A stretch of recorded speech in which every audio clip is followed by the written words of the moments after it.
was really willing to go. I was really willing to hold the cup like that until he made me laugh. Oh God! Just kept going. That's what you get. That's what you deserve. Oh man. Oh man! Welcome, internet.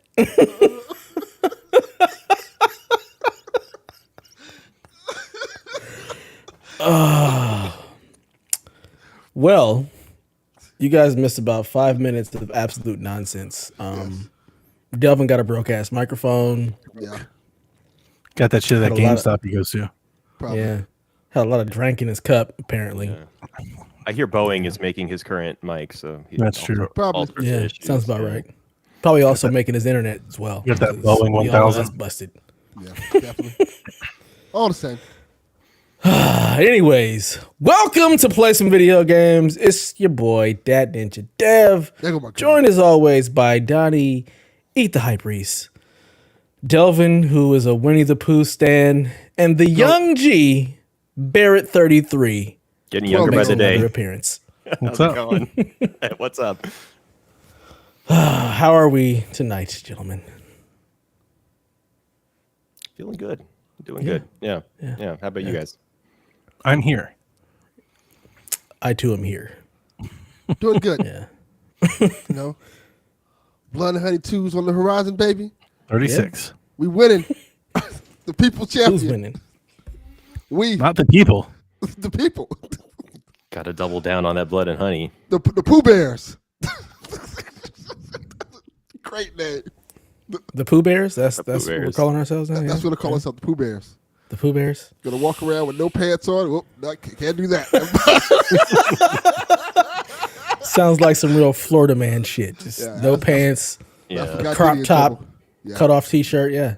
Seen do that. a couple people Pooh Bear on the subway a few Yeah. times. Yeah. That'll get the feds at your house. Yeah, don't want to do that. Oh, that's other problems. That's homelessness, sir.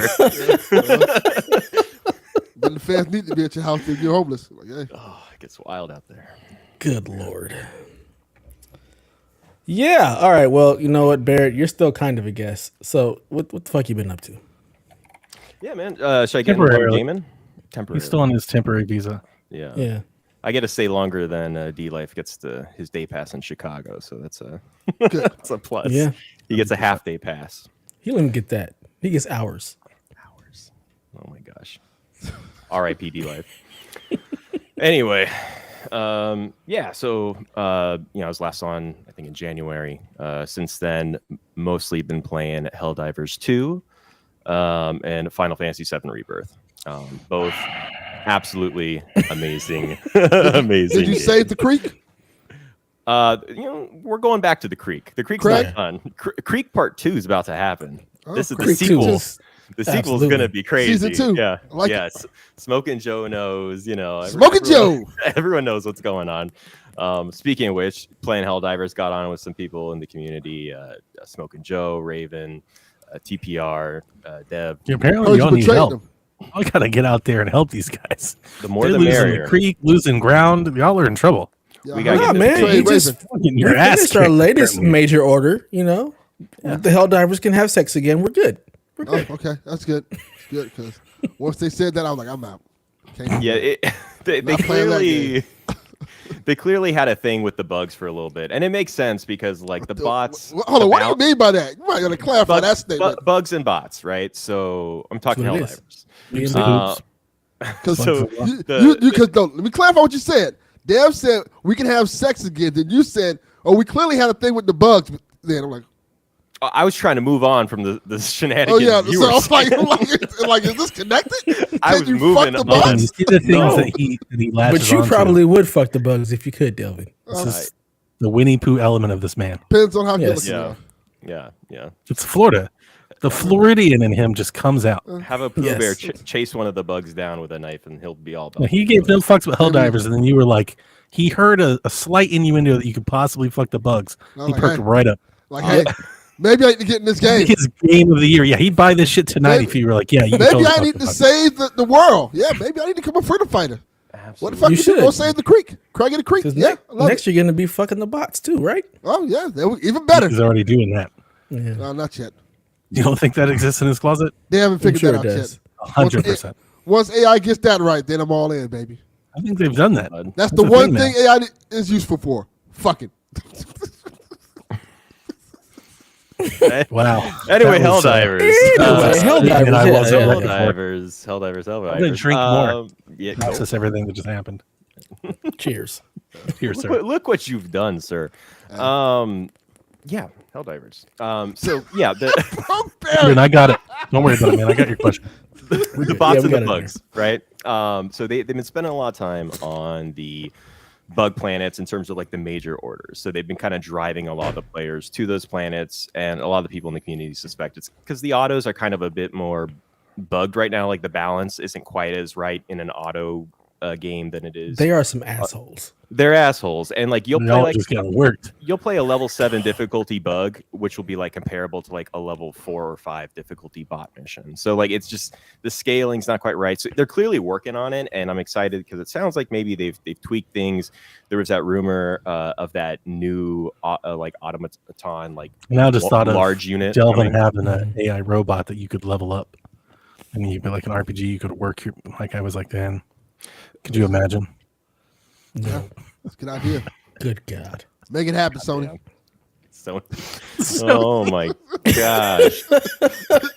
Only if I can download the Epic Store onto it. Yeah. We've been working on That this will VR not. tech for a reason, guys. Yeah, the Sony fuckbot. Let me get that Megan the Stallion upgrade. That's what Delvin really wants. I'm all for it. I'm all in. Be that day one. Play Stallion. Yeah, play stallions. Never give up my PSVR 2. We all in. Oh, Lord have mercy. We all in. Did he save this for me to be on? Like he's I'm worse than sure. usual. He's in rare form today. He's Rare in Just a form. week. form. This tormenting of this fucking bear movie has put him in another zone, another. Bear movie. He's How eclipsed dare you? another level. Winnie the Pooh. No, Blood- Bear Bloody movie too. is about right. I mean, he. yeah, this doesn't count. He bears arms. This The is Bear ripping movie off. is the other movie Delvin shit's watches. not that he even doesn't there. talk about. Whole damn thing.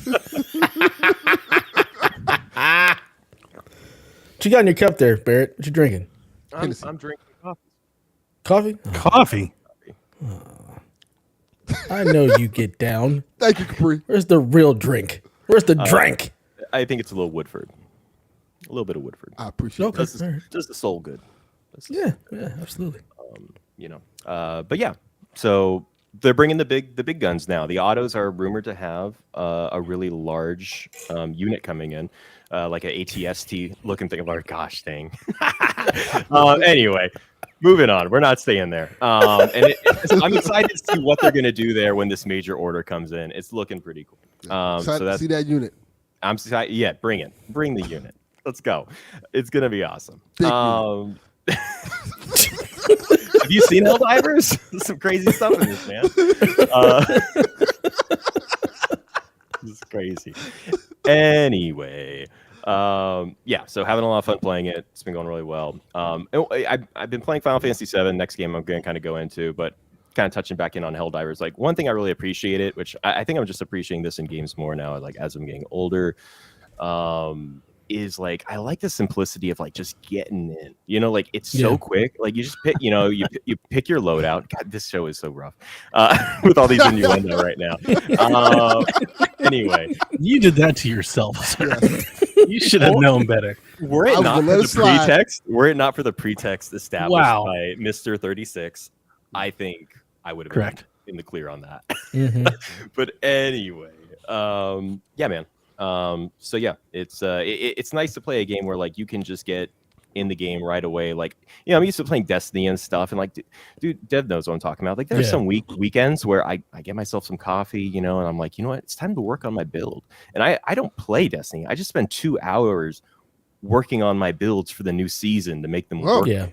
work the way I want them to, you know, because they're always changing things every single, and it's just so much work to get into the game. I love the game. It's great, but you know, It's work. It's a job. it's work. Destiny and 2 is a job. Helldivers is easy. Helldivers is great. It's work once you get Super in, easy. but there's no work to get in. It's you just get in there. A lot of people are on, so it's really easy to find a group. The server issues are fixed. It's just like it's so nice to get, you know, just get in the game. You play, and like the meta that they're working on with the games is the guns is always changing. So like, there's clearly going to be something going on with Arc, coming up based on that new war bond. Like, it's in a really cool spot. So I'm just really enjoying that. Like, that game just takes any of the barriers away from you, lets you get right in, just have a good time.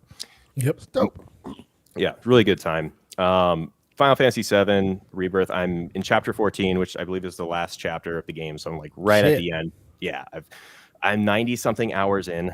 So I've been playing the hell out of it. And I kind of hit a little bit of a wall, I'd say around like chapter 9 or 10, where like the open world stuff, like it's really good. Like I feel like there's like different type of like open world content, right? There's like the stuff that's like really good, high quality, like this, maybe like the kind of like the God of War like side quests and stuff like that, where just like this stuff is just, it adds a lot to the story, but it's also fun.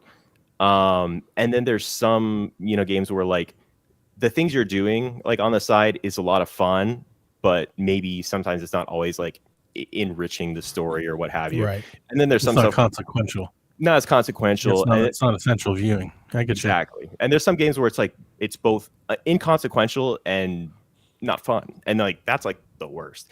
So this doesn't fall into that category, but I would say it falls, like, depending on which one you're doing, it's going to be a little bit of the first or the second. Some of those side quests are very fulfilling. Some of like the open world grind stuff, like there's just so much to do on the map. I heard there's a lot of fetch quests. There's a lot of. I was listening to a podcast and they were like, half these side quests I'm doing is like, just go take this to this person, and like that is the side quest. Half the time you're literally going to a place, pressing a button, and then. But what it makes it more interesting in later parts of the game is like they do a lot with chocobos in this game, where like you're gonna have to use your chocobo to like get to the place to then push the button. So the difficulty comes from not necessarily being at the place and pushing the button. That's just a mechanic they teach you. Are there chocobos in the Devil May Cry one? Very minimally, and they're perfectly done. So like I'm gonna get on Final Fantasy 16 a little bit here, because like somebody come up with another anecdote to tangent off of here. No, like I tried and he came back to it, and we tried again. He's back to it. If I have to sit through golf and WWE, we are gonna sit here and let this man talk about his Final Fantasy. God damn it! Well, Barrett, tell us how bad it is. I have a question for Barrett. Tell us how much you hate it. I did not like. What are your questions? So does it, because I was in the early sections of it. It was the whole find the chocobo, go over here. It was a bunch of fetch quests like early in the mission that I didn't like. Does it pick up from there? How early is early? Like what chat? Do you know? Like, after, because the prologue is really good. Yeah. After you get out of the prologue, and they're like, "Here's the open world. Go find your chocobo. Then go do this." Yeah. So that's like the most simplistic version of the open world. So like the things you're doing there are going to be as like bland as possible. It's just kind of showing you like the basics of it. Every single zone you go to later, like they introduce a different chocobo to you, and then the like I know I'm going on about the chocobos, but like they really are a thing in 7, which is part of what makes 7 like kind of like not a game I would recommend to someone like Donnie. It's because like it's very Final Fantasy. It's very anime. Like if you don't like Final Fantasy, if you don't like that type of stuff, I'm not gonna recommend this game to you, because it's like it feels like it's just for the people who already played this game. It's like I don't know how many new audiences 7 is really reaching. I could be completely wrong on that, but like it's just I love it though. It's great. I mean, this is one of the more. Go ahead. I felt like when I was playing, it was like I want to get past all this introductory stuff. This feels like we've already done this. Like, please, let's move on. Don't have me go look for these things. I mean, if you think about the original one, like you were doing this stuff. Yeah, you had to go get the chocobo to get past that one section. Once you finally got out of the like Midgar or whatnot, like you had to get a chocobo. So like you're doing the same stuff. It's just way more in depth.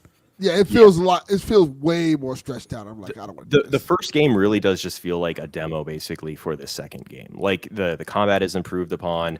The world is freaking massive, and it's really interesting when you kind of look at this game through the filter of like the current development issues people are having, where it's it's hard to develop the game, but like they kind of were ahead of the trend here, like with the way they built this. They built a full game, but they broke it up into 3, kind of like what Sony's going to be doing with Spider. That's how all games used to be until the internet came along.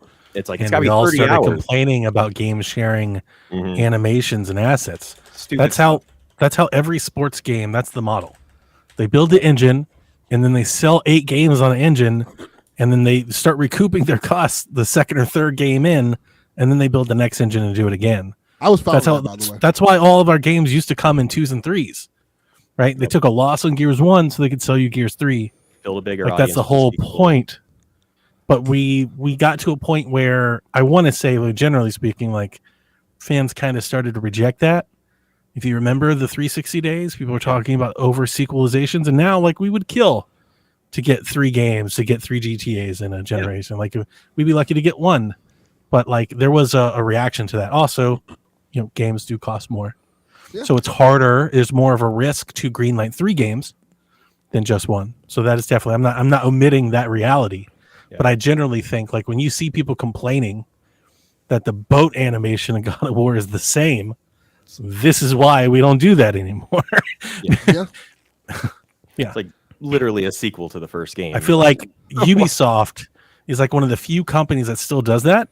And there's the people out there that like Ubisoft and don't mind it.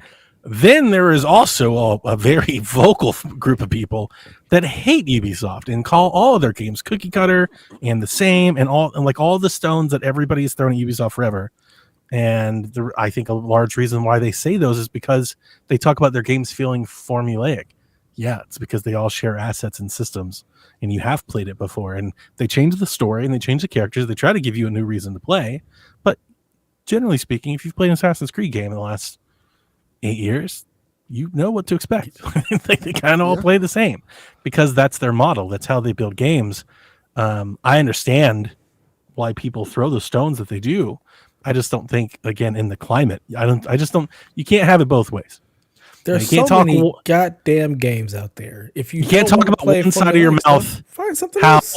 how you want more games, you don't have enough, and you hate that they're, cost so much, and then also yell at every developer that makes a sequel that you want a brand new engine and brand new assets. And everything. Yeah. Right. Well, and I would can't say do 7 doesn't feel like a cash grab either. The 3 games feel very complete for what they are. It makes sense why they break them up. There are some parts where, because they are so true to the story, it gets difficult. Like, so in the original game, you go to like 3 or 4 different towns that are like in significantly different parts of the open world very quickly. Like, because these games were way different back then. You just kind of walked in, they told you, hey, Sephiroth's not here, bro, but I heard he was in the next town over. You go there. But now each time you go to a new town or new section, it's like, oh, you've unlocked the open world map. Now there's like 80 things to do. So like that's where I had to, take a moment and be like, you know what, like I'm enjoying some of this. I really am. It's kind of like a Far Cry-esque open world where like I don't mind grinding that stuff out, just having fun, but I kind of want a litter of things to do. Yeah, I want the satisfaction of like knowing the story, getting it done, and like there's so much of the other stuff that like yes, I would love those items, and because it's an RPG, like I want those, but I really just want to get the story done and enjoy that side stuff at my leisure. So I'm probably wrapping it up in the next day, and that's where I'm going to be from there. But I'm really enjoying my time with it. Great game. One of my favorite games of the year. One of my favorite games of all time being the original 7. So really glad to be playing it. Yeah. I think the first one felt more streamlined than this one. I think that's probably the biggest difference. It's more streamlined. You just go right to the story. Yeah, there's other things you're going to explore and do, but you're still carrying, moving the story forward. And I think with this one so far, I'm like, okay. It was more linear.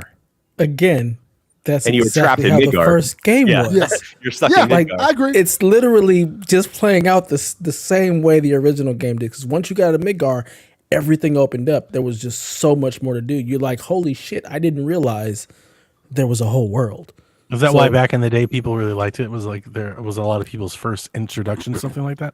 Yeah, because quite honestly, like you're playing the game and you're only exposed to just this one city. So you're just thinking everything is going to take place in this one city. And then once you get out and all of a sudden there's this huge open world, you're like, oh my God, I had no idea. And this is what people are experiencing now. The second disc, the second game is that part where now you're in the open world and it's not this linear thing. There's just 80 bajillion things to do. Yeah, and I want to get to the story. I'm like, I want to. It's good. It's because you're old, Delvin.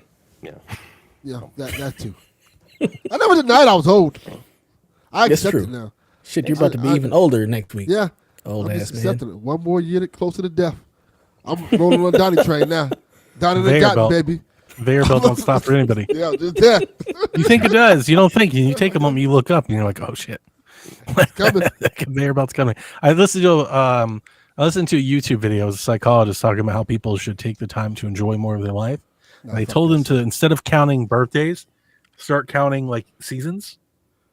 Like however old you are, just like estimate like your average life expectancy and be like, how many more falls do you have left? How many more Christmases do you have left? How many more summers do you have left? How many more opportunities do you have to sit on the beach? Nah, I was like, oh, that's see, people don't want to hear that. That's the truth. No, People don't. They're I like, don't no, like that at all. don't want those thoughts. Don't want that intrusive thought in my brain. I don't want to count. Nah, But it's, and I understand a lot of people don't want to be faced with the idea of mortality. But I also think it's a good exercise because it encourages you, it motivates you, it incentivizes you to cherish the moment that you have, which I think we all agree with. That's like the fallacy of humanity, right? Is nobody does, and it's very seldom hard to do so. So just a thought exercise to get a new perspective. I appreciated it. I told my wife, and she was like, "Fuck off, Don! Quit bringing these things up." Yeah, exactly. Memento mori. Okay. I was like, "Hey, how many? I got 20 summers left. What do you want to do with them?" Nah, son. Like, let's sit down, let's plan it out. You got any plans? Got any ideas? Let's do something. Sean's counting his life in Olympics. Why do you want the summer ones? I thought you're a hockey fan. Don't you count your life in Winter Olympics? Tara says it has a name. Olympics. I don't even know that. Oh my God. That is the name of the perk that is on Cade 6's gun. That's what that is. I don't know what that is. But Gotcha. Explain it. yeah, I'd recommend the game. It's a great time. Still think 16 would be a better game for someone like you, Donnie. Just it gets you right in that action right away. I'm playing the demo. I commit to playing the demo. Let me know how you think. Honestly, Nothing more than that. if you don't like it by the end, it's probably not for They you. try to but get me to ride some fucking chicken and shit. I'm probably gonna bounce. I'd say go into it with an open mind because like really it gets rid of so much of the BS that like it gets in the way of enjoying. I always thought it looked great, and Sean has been telling me on Sweet Hanks forever. He talks about how much I appreciate like fidelity of games. He's like Final Fantasy is like the star of that. Truly, Which I question because isn't the new one like not all that great performance wise? well, I'm playing on graphics mode because the graphics are so good that playing in performance feels like you're missing out on So the something. graphics are so good. like, So that would Yeah, back graphics up are what really Sean's good. point. I'm I'm just literally going taking off of the little headlines and clips and screenshots I've seen. I have no idea. I haven't looked into it, but my impression from the social media awareness that I've gained, which is slim. We're talking maybe performance 2 mode posts. is not great. Was the fidelity performance mode on the is game was not fantastic. very great. His graphics isn't at 60, so you got to play a 30 FPS game if you want to enjoy this game right now in graphics mode. Unfortunately, sometimes it gets annoying. I play Helldivers, I'm like, this is real smooth, and then I notice it then when I'm going back and forth between games. But once you're playing for a while, you kind of get settled. You don't into even it. You acclimate. You You acclimate do. to it. Yeah. I wish I It's didn't just have like- to, but you do. You do. Yeah. You do. Last of Us 2, Ghost of Tsushima, your original experiences with those were in 30 frames per second, and you didn't even notice it. Like you just act. I noticed when we played it in 60 though. when you I jump played to the last 60, was at 60, then you yeah. feel Yeah. it. Going back to 30 on OG Last of Us, I'm like, fuck this. Absolutely not. But Last of Us 2, absolutely Didn't. Yeah, that's what I'm saying. didn't Like, bother. you It didn't bother don't me at even all. Really notice The it. game was as It works smooth fine. as possible. Yeah, Mhm. I'd still recommend. and 60. beautiful. Both beautiful and smooth. Yep, 1000%. All right, Delvin, the fuck you been up to? Oh, nothing. Been playing like Alone in the Dark, but that don't matter. I'm having fun with it. Alone in the Tell us about it. Yeah, It's come on. good. I'm Give us enjoying your my notes. time with it. Is it though? It's Yeah, got it's Hopper, fun. right?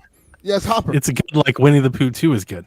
It's like They're both a 36 on Metacritic. Alone in the Dark. We all know Delvin's scale is only 8 to 10.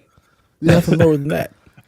Alone in the Dark is essentially a AA low budget Resident Evil game. What is Alone in the Dark on Metacritic? I 12. think it's like 60. Is it 12? 12. It was 12. I was like, I think it's like 60 something. 64. See? Yeah. So it's a full 34 Delvin ass Delvin. 34 points higher than Pooh. It's twice as good as Pooh. Yeah, Oof. it is. Low bar. Alone in the Dark, 2 times the Pooh. A lot of poo. A lot of poo. I'm enjoying Whole it. lot though. of shit. Very interesting story so far. A lot of sections of you being a detective and reading things like, hey, what's this over here? It literally sounds like that. I like that, Jesus. Tara. It's nice. But yeah, it's okay. I'm enjoying my time. I haven't had too much time to play it because I was not sick, but I've had like a sore throat for like the past 2 weeks. Allergies. You're Tis the dying. season. So yeah, probably. Aren't we all? So what How much did you like that TikTok, by the way? I saw that TikTok and was like, oh shit. My friends are gonna love this. I sent that to the people I work with. I sent it to Melissa. I sent it to y'all. It's good. So I did like a normal person would do and went to a street pharmacist. I seriously thought you said. I thought you were about to say strip club. No, I'm not a savage. I was bracing Aren't for you that. though? The moment you went straight, I was like, No. this motherfucker went and saw Have you ever strippers. have the local pharmacies? Well, Dad probably knows about this more than anyone else. The pharmacies in the hood. Why? Why are you just going to assume the lifestyle? Because you guys didn't even know it. You You live in the woods, discriminating Donnie. bastard. You live in the woods. Because y'all didn't even You know what East Bay discriminating was. bastard. It's true, Discrimination. You didn't know what East Bay was. Damn right. You don't know what East Bay is. Yeah, that's the answer. Discrimination. There are You know, laws yeah. against this. You know the pharmacies there? that be in the hood, Dev. Oh yeah. That's not supposed to be open, but they're open, and you go in there and you go buy your I'm pills also and aware stuff, and of they tell these. you, Yes. just went right up in there. And they was like, "Hey, got a sore throat? Here you go. Have a nice During day." COVID, we had one that picked up in the back of a Big Lots parking lot. And my wife legit was like, maybe. I was like, no, absolutely not. We're not taking our kids to the doctor in the fucking parking lot. That is amazing. Yeah.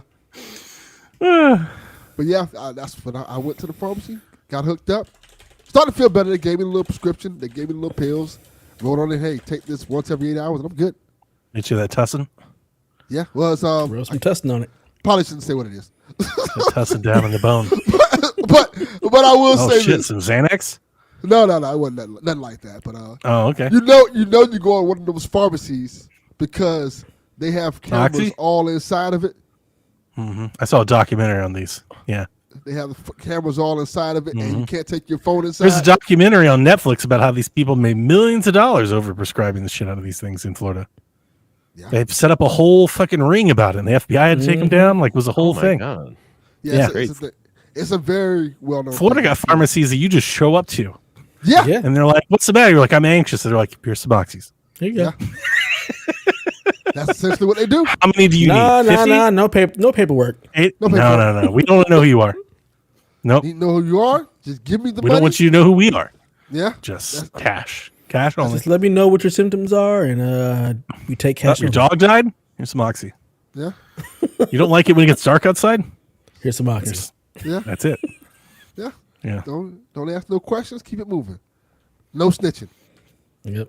Support black businesses, baby. Everybody always thinks though. It's all about the money. So the Jonte Porter, same thing. Yeah, There's always a snitch somewhere. that is true. True. It's true. Very true. The money is corrupting. All right. So Devlin's out here playing whack ass games and taking drugs to, forget about it. Yeah, I don't feel pretty so much. bad now about talking about Final Fantasy. Yeah. No, just talk about drugs more.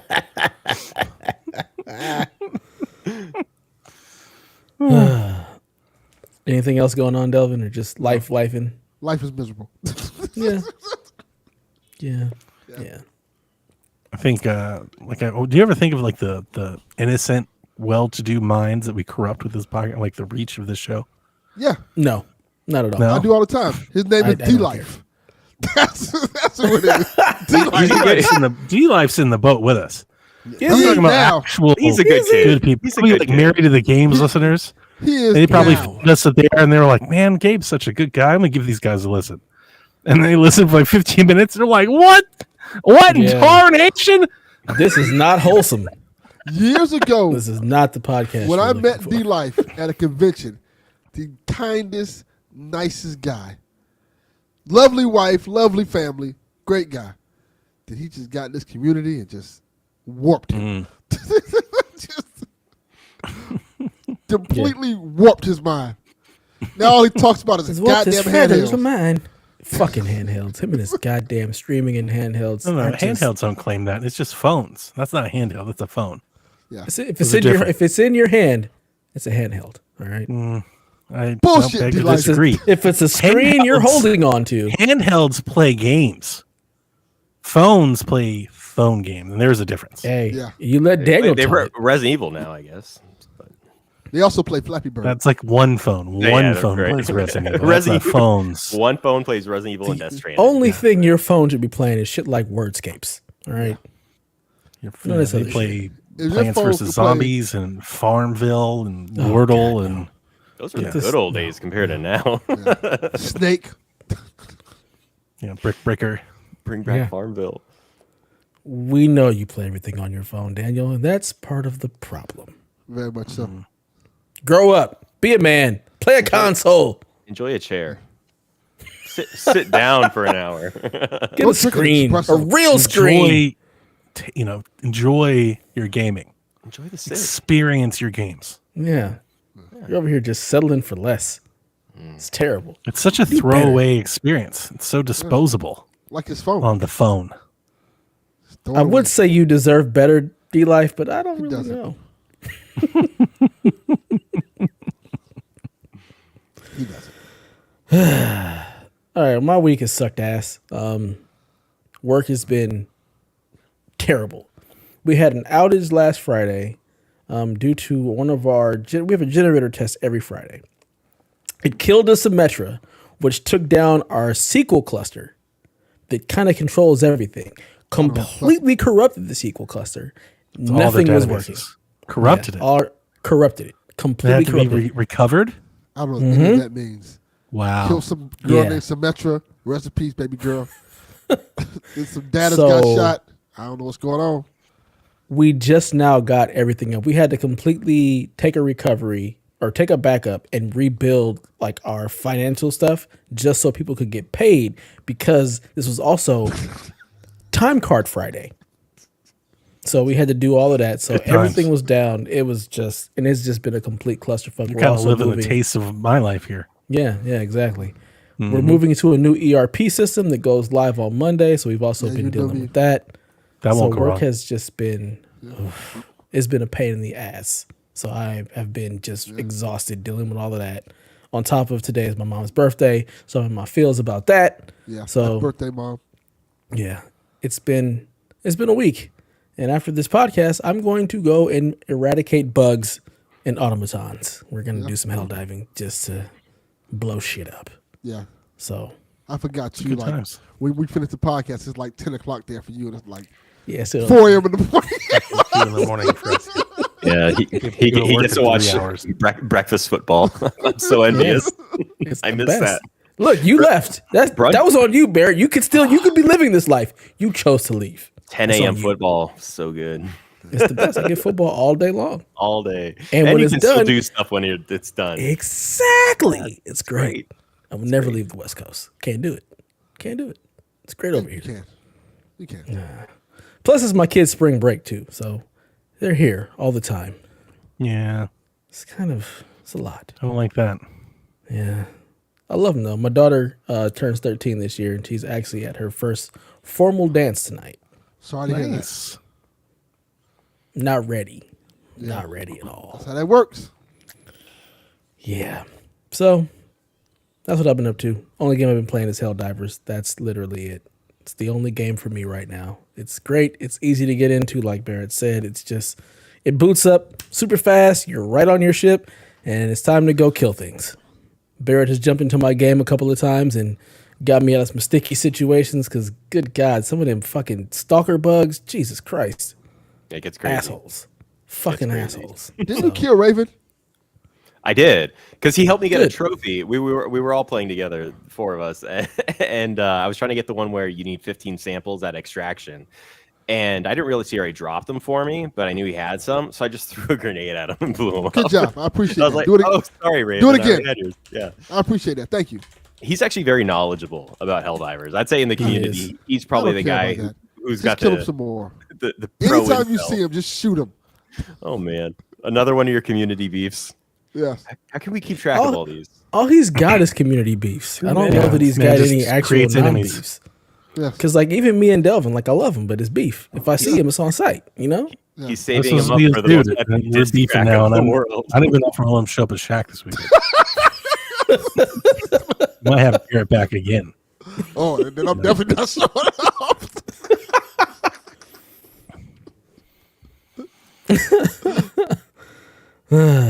But yeah, Helldivers is great. Raven knows his shit, and he's does. fun to play with. We get stuff done.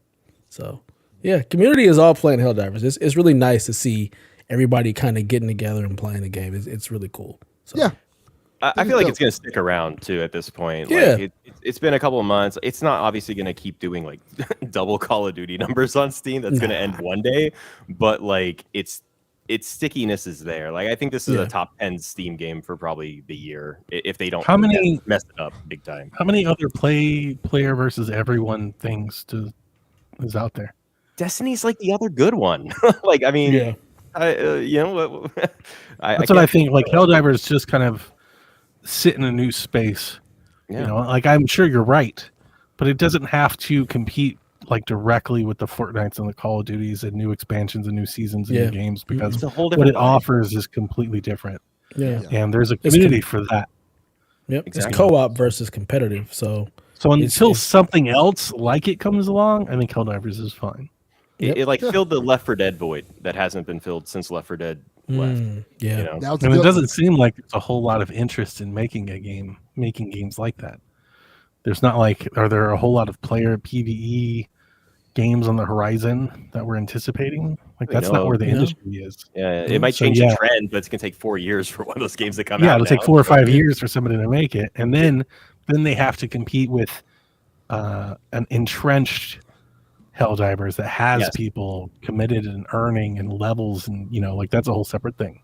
It's penetrating that, Yeah, the only other pretty PvE good type spot. stuff is like MMORPGs. So your Final Fantasies, your World of Warcraft. Those are the only other games that are really like truly co-op where you're banding together to do stuff.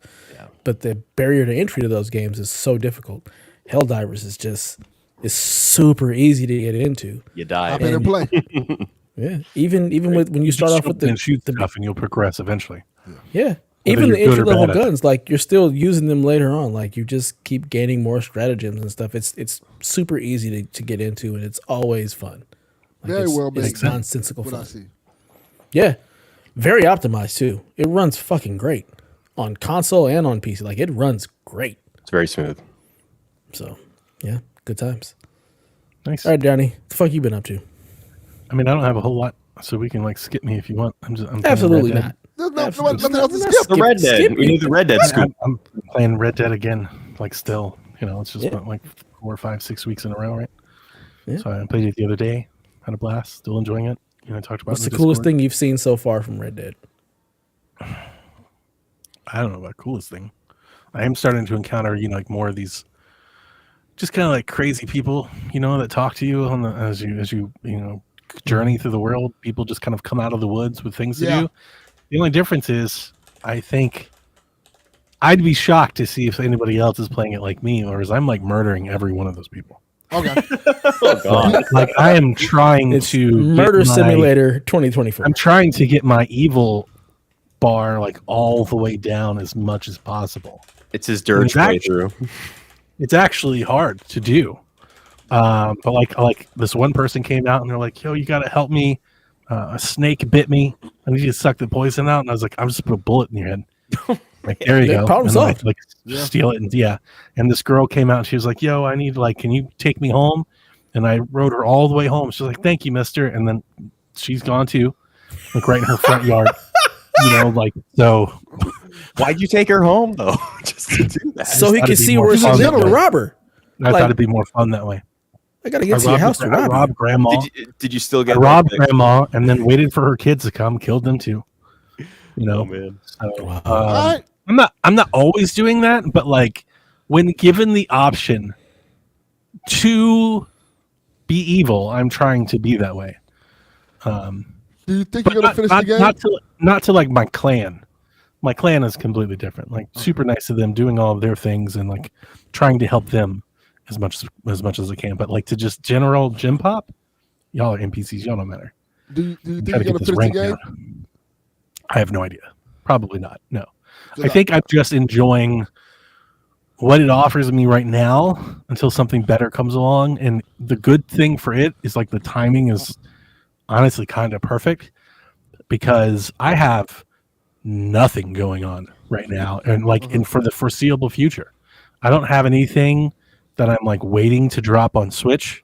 I've got nothing that I'm waiting to drop on Xbox until May. Like there's not a Xbox doesn't whole have any lot. games, so A PlayStation. Hellblade. You're not gonna play Sandland? Hellblade. I will talk about that a little later. I played the demo. Okay. So I'll save that. Like we got a question about Sandland, so I'll talk about it then. we do. Or I think it's in Rude Day's thing. But yeah, I'm just enjoying. I really don't know. I'm really enjoying the way the game looks and feels on my PC. That's beautiful. It's a stunner. Like it's gorgeous in a way that when I first played it, it never was. So that's doing a lot for me. I'm also just enjoying I'm just kind of exploring. Like maybe I do missions, maybe I don't. Like I'm kind of aimlessly playing it. I'm not playing it with any direction or reason. Like I'm not trying to beat it. So you're like, are you going to finish? I'm not trying to finish the story. Like You're I'm just like existing in the wild west. the other day. I was just like, I'm going to go find this treasure, and then for no reason, I just camped. I was like, I'm just going to make a camp, and I'm going to kill something, and I was just mindlessly doing nothing. It's like just plodding around on the horse with a little Far Cry, like fiddle music playing in the back. Like I was just kind of enjoying that kind of tranquility. Cleaning And, like, guns. Whatever happened. Yeah, I literally I went to the store to buy gun oil. I was like, I'm out. My guns are dirty, and we just can't have that. I'm this fucking badass dude murdering all these people. My shit needs to be clean. That is a real thing in the game. You gotta clean your guns. You gotta fix and see, them. here's the crazy thing. I mean, I feel like a hypocrite. I'm eating crow right now because I hated this game so much.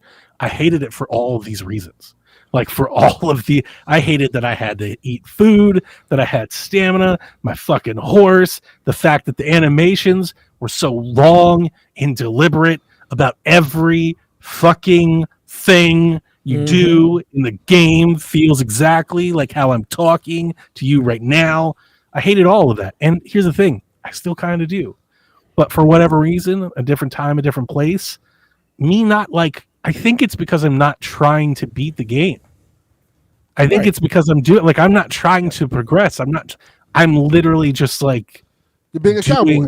I'm just being a cowboy. When it originally came out, you were looking for Red Dead Redemption. I really were looking for that. And now you're like, nope, we're just going to play this as fucking Wild West Cowboy Simulator and just... Correct. It could not even be called Red Dead Redemption. It could be called Outlaws or something. Like the entire perspective and how I'm approaching it on the second attempt is very different.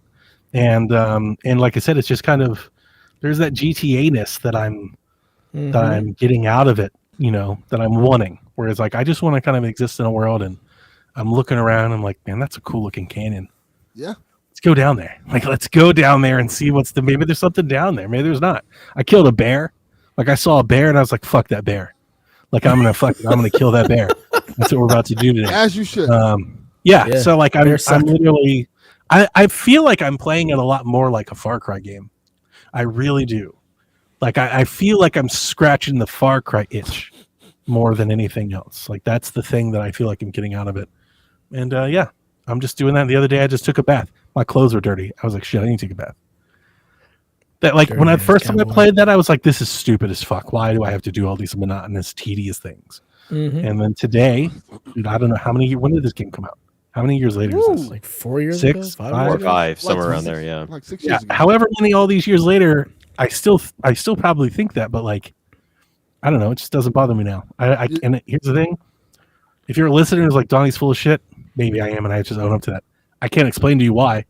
Just now, it doesn't. For whatever reason, it makes sense, it doesn't man. bother me. It doesn't bother me. It's the expectations, right? I mean, the first game, like, was a different type of game. It was more like campy, I think is a good word to describe it was. And I feel like and it was arcadey, like the responsiveness was arcadey, and like and I loved it for that. And like I wanted it to be fast and gunslinger and action and and this is not that. But this is good, but it's different. It's apples and oranges, but it's a good orange. It's just you found the way to play it that is enjoyable for you. Yep. And I do think, I've been sharing screenshots. Sorry to cut you off, Delvin. And I do think the performance is, my rig is running 130, 140 frames a second. Well, that's helping. Max, everything's ultra. It is beautiful. Like these screenshots I'm sharing, I'm like, look at this fucking game. Like I'm literally looking off into like the horizon and hills and mountain, like and can see as far as it'll let me see. I'm like, man, this is incredible. Yeah. I always said that Red Dead 2 is more San Andreas, whereas Red Dead Redemption is more Vice City. Because Red Dead 2, you got to do all these things. You got to eat to survive. You got to like live in the world. You got to become the character almost. Yeah, you do. You guys really have to check things. You have to take baths. It's just more RPG and less action Yes. game. You have to live in the world. It builds the world up, and so when you get to certain moments in the game in the story, they're supposed to matter. Like even like the reason why I asked Donnie earlier, are you planning on finishing the game? Because your honor plays a big part in the ending of the game. And based on... Well, I'll tell you one, because I don't think it matters as a spoiler. At some point, I apparently came across Arthur's girlfriend. I 100% told her to fuck off. I was like, fuck off. I'm not your bitch. I'm not doing your things. You're lucky the game doesn't let me kill you too. Because I'd end you right now. So like I am when I say I'm becoming that character, I am becoming that character.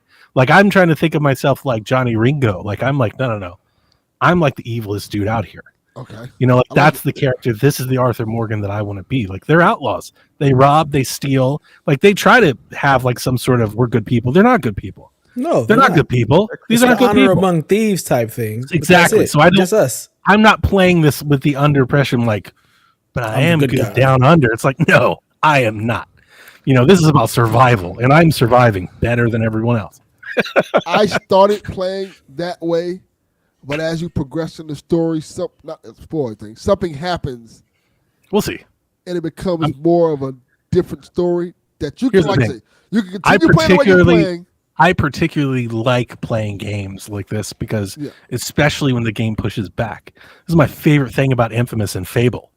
I play both ways. I usually play the games both ways because I want to experience how different they are. And the great thing about Infamous and Fable is that they both reward you for that. Like in Infamous more than Fable. Fable is just kind of like duality. It's like both sides of the coin, but like either way doesn't punish you. Infamous like almost actively pushes against you. It tries to steer you the good hat way at almost every turn. And I enjoy being like, no, fuck off. I'm doing it this way. This is the way I'm playing this game right now. You're not in control of this. I'm in control. Right. And that's how I'm playing Red Dead right now. And I'm enjoying it. I'm enjoying it. Yeah, it's gonna. I fully respect, 100% expect the campaign to try to steer me off my course, and just know that I'm the type of person that's going to dig in. I can't wait till they just give you a game that truly embraces just being evil. Yeah, they don't, and that's why I like doing this because no game is game where it's like, let me just be the. We're always the hero. Every game is the hero. Be the hero. Let me just be the bad guy. Yeah, give me a Sith story. Let me just murder everybody, take over, rule the world. That's what I wanted from the what was it? The Unleashed, the Force Unleashed. Yeah, exactly. Of course, you got to become the anti-hero. I'm the bad guy. I'm a Sith. Let me do. You never get to do that. Yeah. Yep. Terrible. At least Infamous, while they try to steer you away, I've always thought in every Infamous game I've played, I think the dark powers are better. So it's like cool to fucking play that way. Like they punish you for doing it, but it's fun. It's a lot of work. Fable is just, it's not a punishment. It's just different. Like the game, and I specifically thinking of Fable 2 and 3, the game alters around you. So the experience is the evil experience. Everybody's scared of you. The world's darker. The world changes colors. Your appearance changes and stuff like that. Yeah. So I think even your abilities are different based on your abilities are different, but you don't feel like, I feel like with Infamous, like they go out of their way to encourage you to not do this. Like they try hard to make you feel bad about it. Fable does it. Well, because in Infamous, you're surrounded by good characters, like the side characters who are in your ear saying, "Hey, help us out." Whereas Fable is kind of just like, do whatever you want to do. Yeah. Fable's just kind of, it's more neutral. They're like, yeah, you're just evil.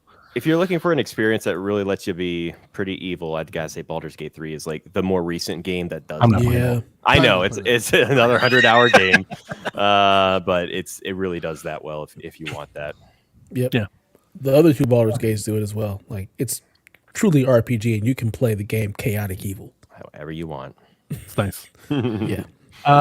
I played Guitar Hero Live on Wii U this weekend because I've been. I'm sorry. getting that itch. I forgot that was on I'm Wii enjoying U. Yeah, so I had Jack move the sauna, get into the closet, and pull out my guitar. And I was like, get my guitar out of there, put new batteries in it, cleaned it off. And I was like, I'm going to play some Guitar Hero. And because I'm just waiting for my guitar to come so I can get back into Rock Band. So I wanted to play it. I love So Guitar works. Hero Live. It was great. So much I agree fun. with you. I agree with you. I think if it had an ongoing store and support like Rock Band, I think technically, I think it was always doomed to fail because they tried to change the way the guitar is. And I just don't think a lot of people like change. Yeah, But I do think it was better for it. I liked it. I liked it a lot. It was like more, it was more true to the nature of like the illusion of playing guitar, because with the way they changed the guitar, they had no buttons. Like that game had chords. You had to play chords, yes. and Rock Band and Guitar Hero before that never had chords, so it was different. And I think that was ultimately its fail. Like they tried. I give them kudos for trying. It was different. They tried, but nobody was going to accept that. Like the masses were never going to accept that. I just went to buy the songs. Somebody should have stopped them. That was my Like whole when they thing. came up with the idea, somebody should have been like, "This is a great idea, but nobody wants this, and it'll fail." Rocksmith is already doing this. Go back to what you were doing. Stop it. Yeah, that's why it failed. The reason people didn't like it is because it was different. I never got into Guitar Hero. I was always Rock Band. Always, even on the Yeah. like the OG. Same I've here. I never cared. Like I both. Yes, more of both in my life. Like I've got both. Yeah. I've got I just both games. only had the Rock Bands mainly because like my wife is not playing the guitar. She's not doing anything but singing. Yeah, I and my got you. kids always wanted to play drums, so it ended up Sure. just being like we're just gonna get Rock Band. And I thought Guitar Hero early on, at least like in the Wii days and stuff when I was playing, I always thought Guitar Hero maybe had the better set. Like but set I'm lists. also not into rock, so that's Sure. another part of it. So I think early on, I think I was more Guitar Hero, and I think later on I was more Rock Band. I think for me, Rock Band 3 was like this is pretty good. I need to take credit for it. Because like Guitar Hero 2 and 3, I also thought were excellent. Okay. It was like Guitar Hero, I think it was 3. Was that Guitar Hero? Was that Warriors was a separate thing. Warriors What of do they Rock. call it? That was Warriors of Savannah. Rock? Yeah. The one with Slash on it. Like the Slash thing was like, Oh. that was, I got that one for like $2 from Circuit Yeah. City when they went under. when that came out, I was like, this is There were like some good deals to be had. Sure. When that Legends came of out, Rock. I was like, this is like peak. Yeah, I was like, this is like the best one. But Rock Band were cool because they were doing kind of more different stuff. But yeah, guitar. Look, I'm not gonna go crazy off into Guitar Hero Live. I love the idea, just the sheer design idea of instead of having the tracks playing music to music videos. It brought me back to the box. It brought me back to MTV. It speaks so much nostalgia. I really, really wish Rock Band lifted that idea. Like like that idea is good. It And is. if Xbox is to revitalize the Guitar Hero brand, if there's anything to pull from Guitar Hero Live, that is it. And I also think it cuts down on development. And I think it's the easiest way to do it. You just build tracks, you lay it over music videos, you get the artists in. It's almost like being played on air, right? It's like being played on a music channel again. Like you could become the new Palladia, the new MTV, because nobody does the music videos anymore. I think that's a great place for it to be in. And I also, as I brought this up on Shaq, with Turtle Beach making these guitars, there's never been a better time. If Guitar Hero was thinking about, if anybody at Xbox is thinking about revitalizing this, like this is the time to do it. Like announce it and get it in the works right away, because you have somebody else making guitars. You don't even have to make the guitar. You don't have to shoulder that load or anything. You have a third party making guitars. You have them making it for Fortnite, which is not going anywhere. Like, make the game, put it on Game Pass. Tell people if you want to play, you can play with your controller, or you can buy the PDB controller. Get them to do a licensed one. Put a fucking Xbox sticker on it. Like, they're already making the guitar. Yeah. I think if there was a better time to ever do this, it's now. Otherwise, I think you risk the chance of this moment passing. And then, 5 years down the road, somebody will probably be like, we should do Guitar Hero. And they'll be like, well, we can't because it's too expensive to make our own controller hardware and all that. I hope they do it. It does seem like if it doesn't happen soon, I don't know if it will come back. Yeah, I'm sure it's not in development, but like if you want to do it, the time to get it in development is right away. Yeah, that makes sense. And doing the music video thing is a way to cut down on costs. And I think, unlike Rock Band, where they tried to sell it, like I would 100% make it a Game Pass thing. I would be like, all right, we're going to start off with we have 50 songs, right? And every month we're going to add a couple new songs. And if you're a Game Pass member, you get them for free. I would, and just keep adding to it as much as you can, and just let it be its own little service is what I would do. Or I gotta wonder how much that music licensing costs to make it worthwhile. Call Epic, and you go, can we just put Rock Band 4 on Game Pass, and we'll promote the controller. We'll tell everybody the controller, and we'll just do a marketing campaign around it, and just do that. But yeah, I don't know. Yeah, I don't know. My only worry with all of that is just the licensing of the music. Like, it worked for Rock Band. They've got like 1,000 songs. Yeah. So like the money's there. Like it's but for a new game, you have to relicense that stuff. That's the question. Dude, they just can made $70 make it affordable? billion. Yeah, they did. What else are you gonna do with it? What else are you gonna do with Guitar Hero? Something. Have original music? Not make Guitar Hero. Just well, I feel like that's a waste. What a waste. You might be right, but what a waste. What a giant waste. Make you pay for it, though? Make you pay for the songs. Yeah. I'm down with that. Make you license the songs. Like I said, this model is applicable to a subscription that you already have. If you added it to Game Pass, it's another reason for people to subscribe, but more importantly, to keep subscribing, to keep it. It's I think that sells itself. I think that's easy. To me, maybe in my head that works. I feel like that works for like us, but I'm wondering if that's going to pull in like the younger kids. Do they care enough about this for it to be worthwhile? Because they ain't marketing shit at us no more. They're trying to get. Well, we're going to talk about that, but no. To answer that question, no, because they have Fortnite. They're doing it for Rock Band Fortnite. Now, here's the thing: if Rock Band Fortnite takes off and people are playing Festival at Fortnite, then having it something else for them to also play, there is something to market there. Yeah, because right now they're the only game in town. So you at least be the Pepsi to Coke. Like, hey, you bought playing Fortnite. You bought this controller to play these songs. They've got 100 of these songs. We've got 200 songs, and you can still use your controller. There's something to be said there. There's money to be made, for sure. Definitely money to be made. Those are good. Those are Game Pass subscriptions, 100%. Even if you only convert 10%, it's 10%. 10% you weren't getting before. I don't buy it. What if they do something like you can link your Spotify account to? What if you could connect your Fortnite account? Like, what if you could connect your Epic and your Xbox accounts together? There's a path forward here for sure. Yeah. It's just getting in a room and letting the lawyers figure it out. Dev and I are just gonna play Stratagem Hero in the meantime. Yeah. I don't see it happening. Up, left, right. Basically, it's great. Helldivers does that now. Mm-hmm. The fuck is Wavetail, Donnie? I talked about it on Shaq. You listen to Shaq. It's fun. Okay. I like it. The game, it's a indie adventure platforming game where you get to like literally like surf the ocean. Yeah. Okay. Moving on. Cool. Donnie. News. Let's do it. So I wrote down some GDC stuff that I thought was interesting. A little old now, but Arthur Gies on Twitter was sharing some screenshots of a presentation he was taking at GDC, which I thought would be informative to our listeners, especially with all the business talk that we talked about, with studios being bought, being closed, being shut down. And here are some of the factoids that I wrote from this presentation.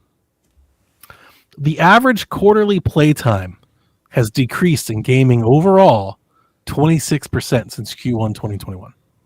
Every quarter since then, it's been on a 26% decline. So we talk about why are all these layoffs happening? Why are these? That's why. like less people are playing games to the tune of 26%. 90% of playtime in new 2023 games were spread out over 48 games. There are over 1,000 released, by the way. There's a ton released, and 48 of those accounted for 90% of all of the playtime of new players' playtime this year. How across do they all get services. these figures? Yeah, I'm not going to answer all that, but the presentation does have it. You can look into it. They work with the companies. Again, this is the GDC, the Game Dev Conference. Account They pull this- creation, stuff like that, probably. Yeah. And this is not PC. It's not. It's everything. Everything. Paid live service games. There were 25, and that accounted for 73% of total playtime. Interesting. Free-to-play live service games. 3 titles were counted into that category. They accounted for just 1% of playtime. Premium games, which would be our games, there were 20 of those games newly released, and that accounted for 16%. And the remaining 10% of playtime was spread across the over 1,400 games that were released in 2023. So if you are making a game right now, you need to be one of the 43 and not one of the other 1,400. To kind of have a chance at profitability was more or less the suggestion here in terms of playtime. The So percentage. I'm sorry. I have Go ahead. questions. So the I played probably live, can't answer them. the played live service games, I'm assuming is Call of Duty. Yeah. Essentially. Yeah, it's like things like ongoing things that you do pay Destiny, Call of Duty. Yeah. for. Yeah. Call of Duty. I was trying to figure out the free to play. And free to play live service like wouldn't count Fortnite because it didn't come out last year. Again, That's these what are I was trying to figure. That's the newly question I had. released games. Correct. Because There were here's the thing. 25 paid live service games that came out. I'm getting last there. year? I'm getting there, Delvin. When I finish, the percentage of playtime overall for new games released in 2023, and this is kind of a stark reality. Diablo 4, big giant game, huge marketing, all that jazz, right? It accounted for 1.4% of total playtime for new games last year. That's the most of like the big games. Hogwarts Legacy, also Call of Duty, 0.08%. Baldur's Gate 3, 0.06%. Elden Ring and Starfield tied at 0.03% of total playtime for those so then games. doesn't that tell of you the that newly playtime released games. doesn't mean shit? Yeah, that's If what you think- exactly. Because if Maybe. Hogwarts Legacy is the Maybe. best-selling game of the year, and we know Baldur's Gate did numbers, Sold a lot. I think it, Yep. then I think it playtime doesn't mean depends- anything. I don't think that's true at all. I think it depends on the monetization strategy you're going for. I think it matters think- a lot for something like Game Pass because, like, if you're only having a single player games in there, which That's the it benefit. seems like it's a It's lot. not just Game Pass, but like Yeah. there are publishers are wanting recurring revenue, stickiness, Yes. the ability to market to you multiple times to keep the customer, right? If you're saying, hey, we're going to spend $300 million, we're going to make a single player game, it's going to be the best selling game of the year, and it will account for 0.03% of total playtime in its opening year, and that will decrease over time. I think it's a point as to why, to your point, Dev, I know where you're going. It's going to be profitability, they're going to make money. But the point is, when you're pitching a new project to a publisher to fund, when they're choosing what to fund and where they're putting their money at, it starts to come into focus why we keep going to the well that is seemingly failing. Why is everybody making these multiplayer? Why do we have these live service? That's why. That's the reason Is this why. counting mobile? I don't remember. I wanted to say no, but I don't know. I don't think so. I think these are premium, like these are consoles PC, I think. But I don't have all the factoids. Again, I wasn't there. I didn't attend the Because thing. 0.08% just what I can doesn't pull. make sense. And like Okay. I'm sure like the month Baldur's Gate came out, it was the most played concurrent game on Steam. So like when it was at its peak, Again, It it's not 0.8% of the month, or it's the it's a 0.8% year, of the total year, time played right. out of those 1,400 games. but they still made their money, you know. And Yeah. then like Yeah. those other Okay. games maybe made the same amount of money as at $70, but by selling 3 skins over the course of a year. So it's like, does the interaction really matter? I don't know. It's weird. The long point of the presentation, which is my last bullet point, was that long tail games are dominating players' attention, and they had a whole slide dedicated to that. What these numbers are trying to present in like the global focus was how entrenched and attached players are to Fortnite and Destiny and the live service game, and how Definitely not Destiny. hard it Not lately. is to penetrate and get people away from those things to play your things. Yeah. That was more like that's the totality of the point. The black hole games that Which Matt to me just Pescatella is doesn't- talking about. It's not adding up. I think it Because does. you say you're having a hard time finding players, but if Hogwarts Legacy sold more games than anything else, like, is it really having a hard time finding players? I don't think so. That to me, that doesn't quite correlate. Hey man, I'm telling you, these are what the experts said. I think it depends on your monetization strategy, right? Like, if That's you're what I was gonna say. if you're trying to make Also, a game that sells 50, go ahead.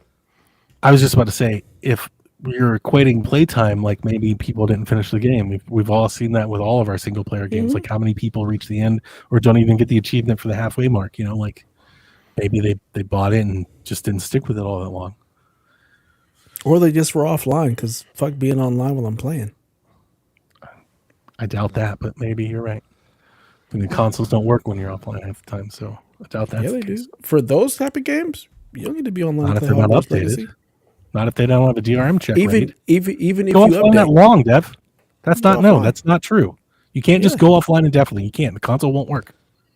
That's how Yeah, DM you works. can. DRM works. No, it can't. It has Yeah, to check in routinely to even Hogwarts operate. To even Legacy, boot the game, you it can has to check in unplug it routinely. and play the game.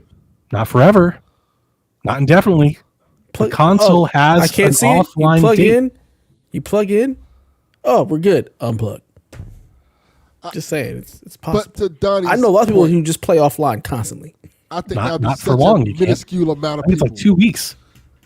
Your console has to check in every 2 weeks or it won't work. Maybe your Xbox. That's real. does. I'm pretty sure PlayStation works the same way. I don't know exactly what the tights are. I want to say it's like 20 days. But that's a real thing. I'm sure it is. Yeah, Either it's a way. real thing. I'm not taking much stock in any of this shit. That's just me. But and prove me wrong here, because like I want to be proven wrong. But like, do you think this is concerning for Game Pass? Because it sounds like it is. It's also interesting because I know their key metric is monthly active users, which seems to be like a live service sort of metric, right? Like the people playing continuously. But the Game Pass games seem to always be single player games. You know, I think if you're building a subscription service, I do think you value something like a Power World that keeps people's attention longer than maybe a Hellblade. And the question is whether or not that is an appropriate way to build a subscription. Like, I don't think the four of us find that very appealing.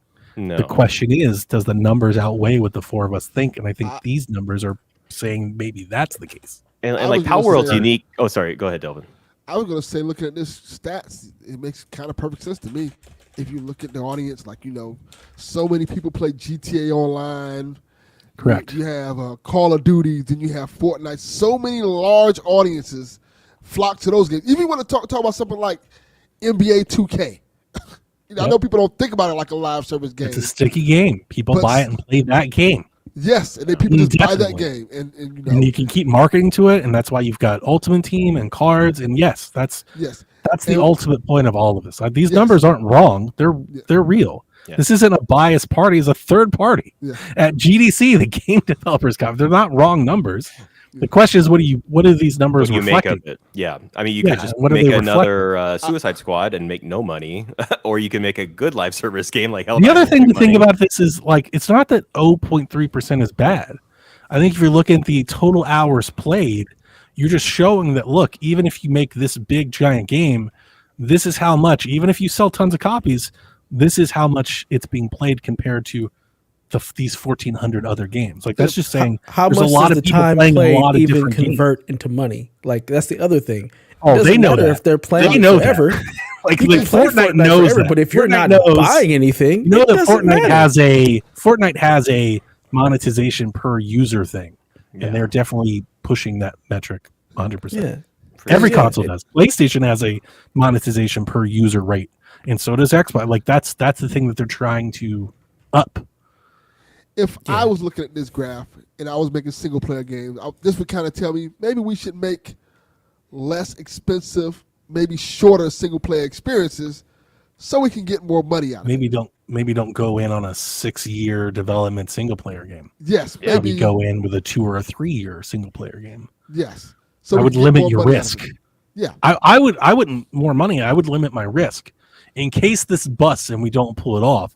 Let's have some protection. Yeah, I also probably wouldn't put 8 years of development into a multiplayer game like Suicide Squad. Yeah. So probably wouldn't do that. There's that.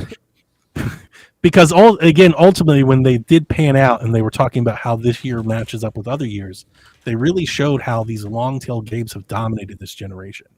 Right. And I'm just going to Fortnite. They listed the games. I think we all know them, but I don't know them offhand. Yeah. They had the list of like the main live service core games that people are playing and how much they've dominated like the last 5 years.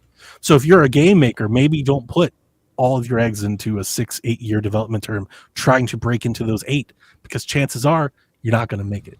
Yeah. So what you want to do is you want to make the Helldivers on a budget that's under control and see if it penetrates and then support it, versus we're going to go all in, we're going to make this thing indefinitely. Well, and then you become the Suicide Ubisoft. Squad. Yeah. You're just Ubisoft, because that's what Ubisoft keeps doing. And let's keep making something and see what sticks. The reason I bring up the numbers is we often mime and make fun of Ubisoft for continuing to go to the well, and the question is why.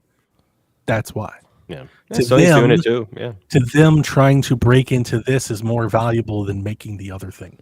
Well, and I'm not saying it's right or wrong. I'm just telling you that there are numbers to support the direction. Yeah. That's all. Yeah, see, this just makes it be like, I want you, Sean Layden. Fuck this industry. I'm out. It's very similar to the mobile conversation. It always feels like they're trying to grow, like, I don't know. Like in the end, like save it. We're about to get there. Let's go. Give me 4 seconds. PlayStation Essentials announced that on April 2nd, you'll get Immortals of Avium, Minecraft Legends, and Skull, or is it Skull, the Hero Slayer? It doesn't matter. SQUL. That's the one none of us are playing anyway. It doesn't matter. You get Immortals for free. Immortals is cool. I already got Immortals. I haven't played it yet. It's been sitting on my hard drive for like 3 months. To Game Pass. It's still not in Game Pass. I'm shocked that this thing still hasn't showed. Yeah, they haven't put an EA Vault at all. It's like they're trying to recoup any dollars and cents they possibly can before they put it in the vault. I got it for. They're like, do you want to give us $6 for it? And I continue to be like, no, it's coming to the vault. I'll wait. Like, I will totally just wait. But you see it for sale everywhere. They're like, $8, $6, $4. You want to give us $4? I'm like, give me 4. Give me 4. 2. We know we're all getting it free eventually. 3? Because I already subscribed to your service. I will give you no dollars, sir. I will wait patiently. They treat Immortals like Chalfie treating this Steam Deck. I bought Chalfie Steam Deck. Oh, you bought it? You good, did? good. I did. Why? Yeah. Do you want to? I mean, I was waiting to get it before I did it, but I'll tell you why. I mean, it's pretty simple. It's not like a big thing. Well, that's true. So I've been telling him, I've been joking with him that I give him $100. And then I was listening to Cadillac and he was talking about it again. And I was like, all right, seriously, I'll give you $150 for Steam Deck. And he said, I really want a Portal. And he said, if you just get me a Portal, I'll trade you. So I just bought a Portal on Best Buy and then sent him the confirmation. I was like, send me the Steam Deck. And he was like, oh shit, you really did that? I was like, just send me the Steam Deck. So it's a $200 Steam Deck. And here's why I bought it. It's twofold. Just know that the first reason is Jack. Jack came to me last week talking about he wanted a gaming PC because I upgraded his monitor. I gave him one of my old monitors, a 4K monitor that he's playing a Series S on. And he's all talking about all the cool kids. He doesn't want the PC life. He just wants like fucking neon lights in a PC case. He doesn't actually want a PC. But he was talking about it, right? And we have the family plan. It's the family plan. It's the family plan in Jack. I was like, I can totally get him a Steam Deck. We can create him a Steam profile, put him in family plan, thousands of games he can just play, right? But also, I've been thinking about a different handheld. Now, 100%, I wanted like a smaller handheld, but I wanted like a new emulation handheld, like that I was thinking maybe have more battery life. I could fuck around with like PS2 things and GameCube things and stuff like that. So I'll just do that on the Steam Deck with EmuDeck. And if I need to take it from him every so often, I'll take it from him. But yeah, it's just I'll give him the Steam Deck, and he can start his PC life there. Because I'm not buying him a fucking gaming PC. I told him that. I was like, that's ridiculous. He's like, what if I save my money? I was like, if you had $2,000 to buy a gaming PC, I wouldn't let you do it because there's more important things in life for you right now than a gaming PC. But if he's interested in other games, because that was the thing, he was like, I want to play other games. I don't have. Okay, so let's accomplish that. Let's start here. We'll start with the $200. Can't beat it for a Steam Deck for $200. Chaffee gets his Portal. We get to listen to Chaffee talk about the Portal. It's a sweet deal for me. I had a $25 coupon from Best Buy anyway, from when I paid off all my credits and stuff. I haven't used my Best Buy credit card all year. So I was like, why the fuck not? You know, Win-win for everybody. I think so. It's a 512 model. It's not even the 64 model. It's a 512 model. That's sweet. Yeah. So I'll throw a terabyte SD card in it. And we'll load it up with GameCube and PS2 games, and we'll let Jack. You know, I don't even know what he wants to play because him and his friends play like 2K and Sea of Thieves and stuff. I think he wants to play like I don't know Spider-Man, but we got the PS4, but I don't know. I don't even know what he's interested in. Probably Roblox or probably some shit I don't even know. God. Probably some shit that's not Roblox. even on my radar, to be 100% honest with you. Wow. This I don't Roblox, know. Here's a tablet. Go away. I don't even know. I don't even know. But the kid was interested, and I wanted to support that. So I bought Chalfie Steam Deck. Good So job. we got to build Jack and Delvin a real computer because both y'all are suffering. It's At killing some me. point. At some point. Probably. Here's the funny thing. He thought I was just going to give him my old computer. He was like, I thought when you bought the new one, you just give me that one. I was like, well, son, the old one helped pay for the new one. That's not how that works. Do you not know your dad? Like, come on. We trade up in this household. What do you mean? Maybe we? when he goes to college, or something, maybe I'll get him a nice gaming laptop or something, you know, to send him off with. But not now. Kids in middle school. We're not doing all this now. Charlie, I don't you gotta want boil just- more denim before you can get your PC. I don't want him just like chasing things Waterfalls? because they're trendy. You know, I don't want him chasing things just because they're hot. Like, you don't need it just because people think it's cool. Like, and I asked him, I was like, give me a need for it. Tell me why you need it. Like, support your ask. Talk to me. You know, and he was like, well, it plays different games. I'm like, okay, well, we can solve that one a different way. And he was like, I want to play in 4K. And I'm like, well, we're not doing that. Yeah. So Sounds like this young man needs a PS5 Pro. I'm just saying. get the hell out of here. Some of with that this young man needs a job. It's true. He did say, he was like, can we, because here's the thing, I gave him a new monitor because his monitor he's had. Why are you giving him a 4K monitor though? Like, Yeah, you're that setting is him up kind for of. failure. You're asking for it. You're Here's- setting him up here's for the- failure. Here's the why. Because I sent him into that fucking closet to get my guitar, and he was like, why are there 8 monitors in here? It's like, because I don't ever throw anything away. And he was like, can I have one? My monitor's old. And I was like, yeah, grab it. He grabbed the 4K one. He was like, this is nice. And I was like, sure, why not? Because his monitor is also his TV. He watches things on YouTube and shit on his computer, right? And I was like, okay, you can have that one. That's fine. Fine with me.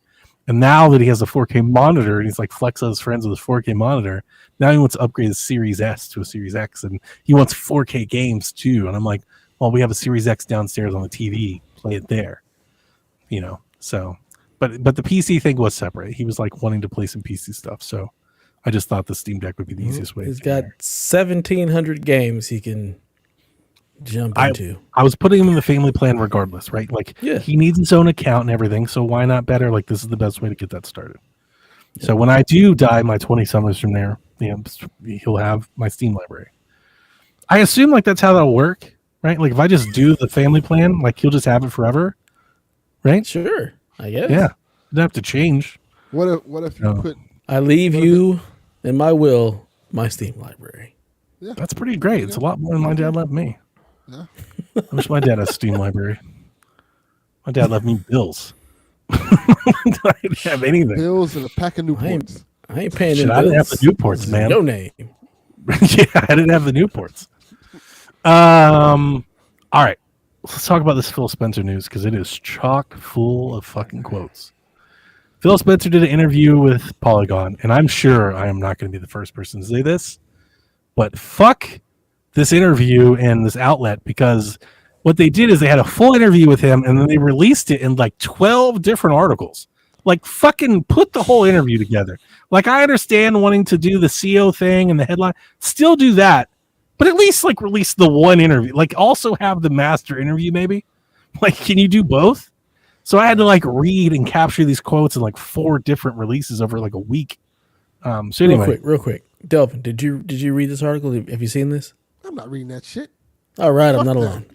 okay. Fuck that. Well, I'm gonna read some of it to That's you. what I got Donnie for. I think you're muted, Barrett. I can't hear you. Oh yes, Donnie. Did this interview take place around the time they did the business update and they did all those other interviews? No, I think this interview took place last week. So it's more recent. Okay, sorry. Yeah, Continue. yeah. Oh, definitely more recent. Okay. And there's some juicy things, and we're gonna talk about Gen Z and trends and all of this shit. And Fuck I've got Gen some Z. thoughts. I've got notes. But let me read you what he said. He said the math on making a game has definitely changed. citing quick decreases in price after launch. The amount of competition in the marketplace and the ballooning workforce costs is making big budget game success a risk, stifling creativity for new IP and new kinds of games.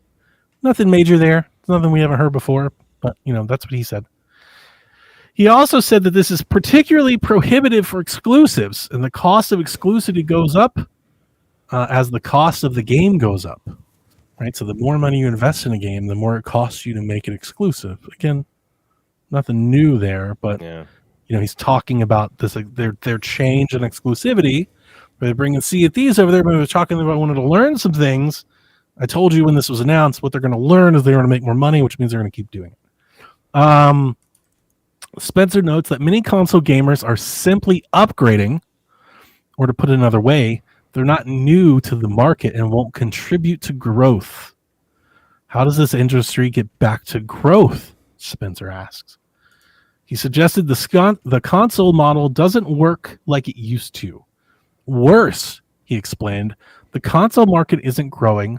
With more gamers moving to PC and handheld options, now the notion of subsidizing a console doesn't make as much financial sense as it did before. He's essentially trying to state that they used to sell the console at a loss because they sell the razor at the loss, they make up for it on the blades, right? With more games and services, they make it up over long term.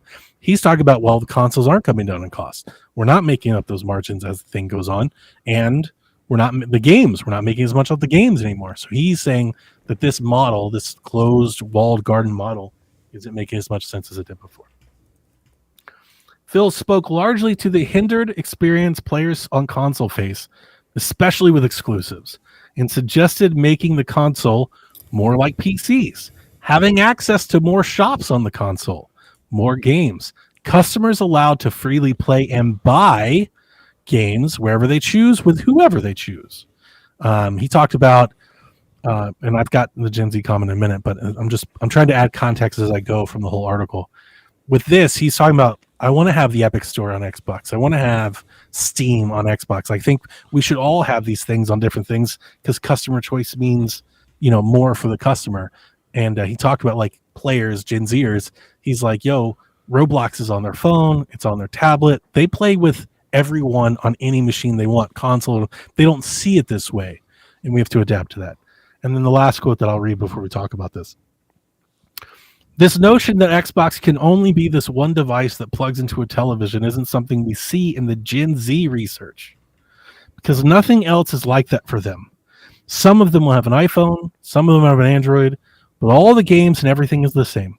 I can still get to TikTok on both of them, at least for now. Joke at Congress going to ban TikTok. All of this stuff is available whenever they want. So for Xbox, our brand pivot, I love he's just threw that out there. Not we need to learn and we'll figure it out. He's literally just said our brand pivot as we attract and maintain relevance with a younger audience is Xbox is a place where I can find the great games I want to play. So, do you want to? That's the quotes that I wrote down in this article. I've got thoughts. Do you want to hear those first before we talk about it? Or you want me to hold on to them? I'd like to hear from you first. Okay. I've got thoughts in two different categories, and some of them are questions to spurn conversation. Some of them are just kind of thought. First, with regards to alluding to Gen Z's place in the marketplace, I found this to be sobering because, one, just to throw it out there, it's the first time that I felt marginalized as a consumer, I think, in gaming. But more importantly, and I think more notably, he speaks to this convenience in evergreen games that we associate with Gen Zers without really talking about the different realities that mobile presents versus console. He kind of talks about them like they're the same, like under this umbrella of gaming, but they're not the same. No. Also, he doesn't allude to the different monetization models that those focus on. He's like, Gen Zers, I'm going to call them kids, but we know the Gen Zers are young adults now. They're actually starting to become purchasing, agents in the marketplace. He didn't talk about like how they also like don't buy things. And I'm not saying like they don't buy things they don't want to. It's like generally speaking, they don't buy things. Like a Gen Zer is less likely to pay for a $60 video game. That's market research has shown that. A lot of the stuff that's been accustomed to them, things they grew up with, were free to play, ad-supported models, microtransaction models. That's what they're used to. He didn't allude to that in any of his comments, and I wish somebody had asked him about that.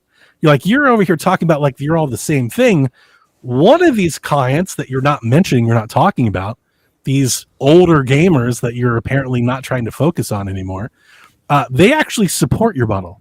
They pay for it. They buy things. They value it. You're talking about how do we attract the people that don't pay for it? Is that smart business? Is what I would have liked to have talked about. And if like I may that's add, how I would have responded to him. Like, yeah, was that even a good idea? Like, but secondly, why the sudden interest in marketing to Gen Z? They haven't built a fucking game for Gen Z in years, like ever, like in a long time. None of their stuff is marketed to Gen Z. Forza's not marketed to Gen Z. Gears isn't marketed to younger players. Halo, Hellblade, like they bought maybe Minecraft. Yeah, but they bought it, right? And it's not like they have plans to like. I don't think they have plans to make a Minecraft 2. I'm not trying to delegitimize the brand. Minecraft is an all ages brand, but like you can't tell me that Microsoft is a company. Xbox. I'm not going to leave the parent thing. The Xbox label is not a label that is trying to reach 12, 6, 15-year-old gamers. It's just not. No. Nintendo is that company. Even getting Call of Duty, like that's what are you making in any way, shape, or form that is aimed at younger players, or I dare say families? But it doesn't have to be family friendly to be younger players. But like I think that's true.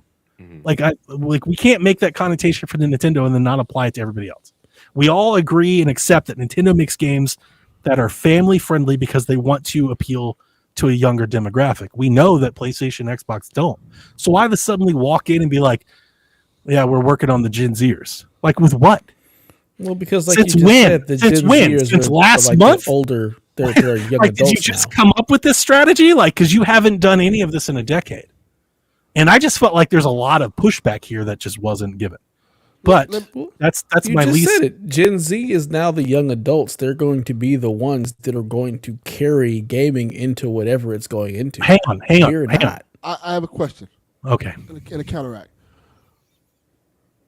Wouldn't Gen Zers be the ones more likely to buy into subscription services like Game Pass? Yeah, maybe because they do that with Spotify. I don't necessarily know if that applies to Game Pass. That'd be my only pushback with you.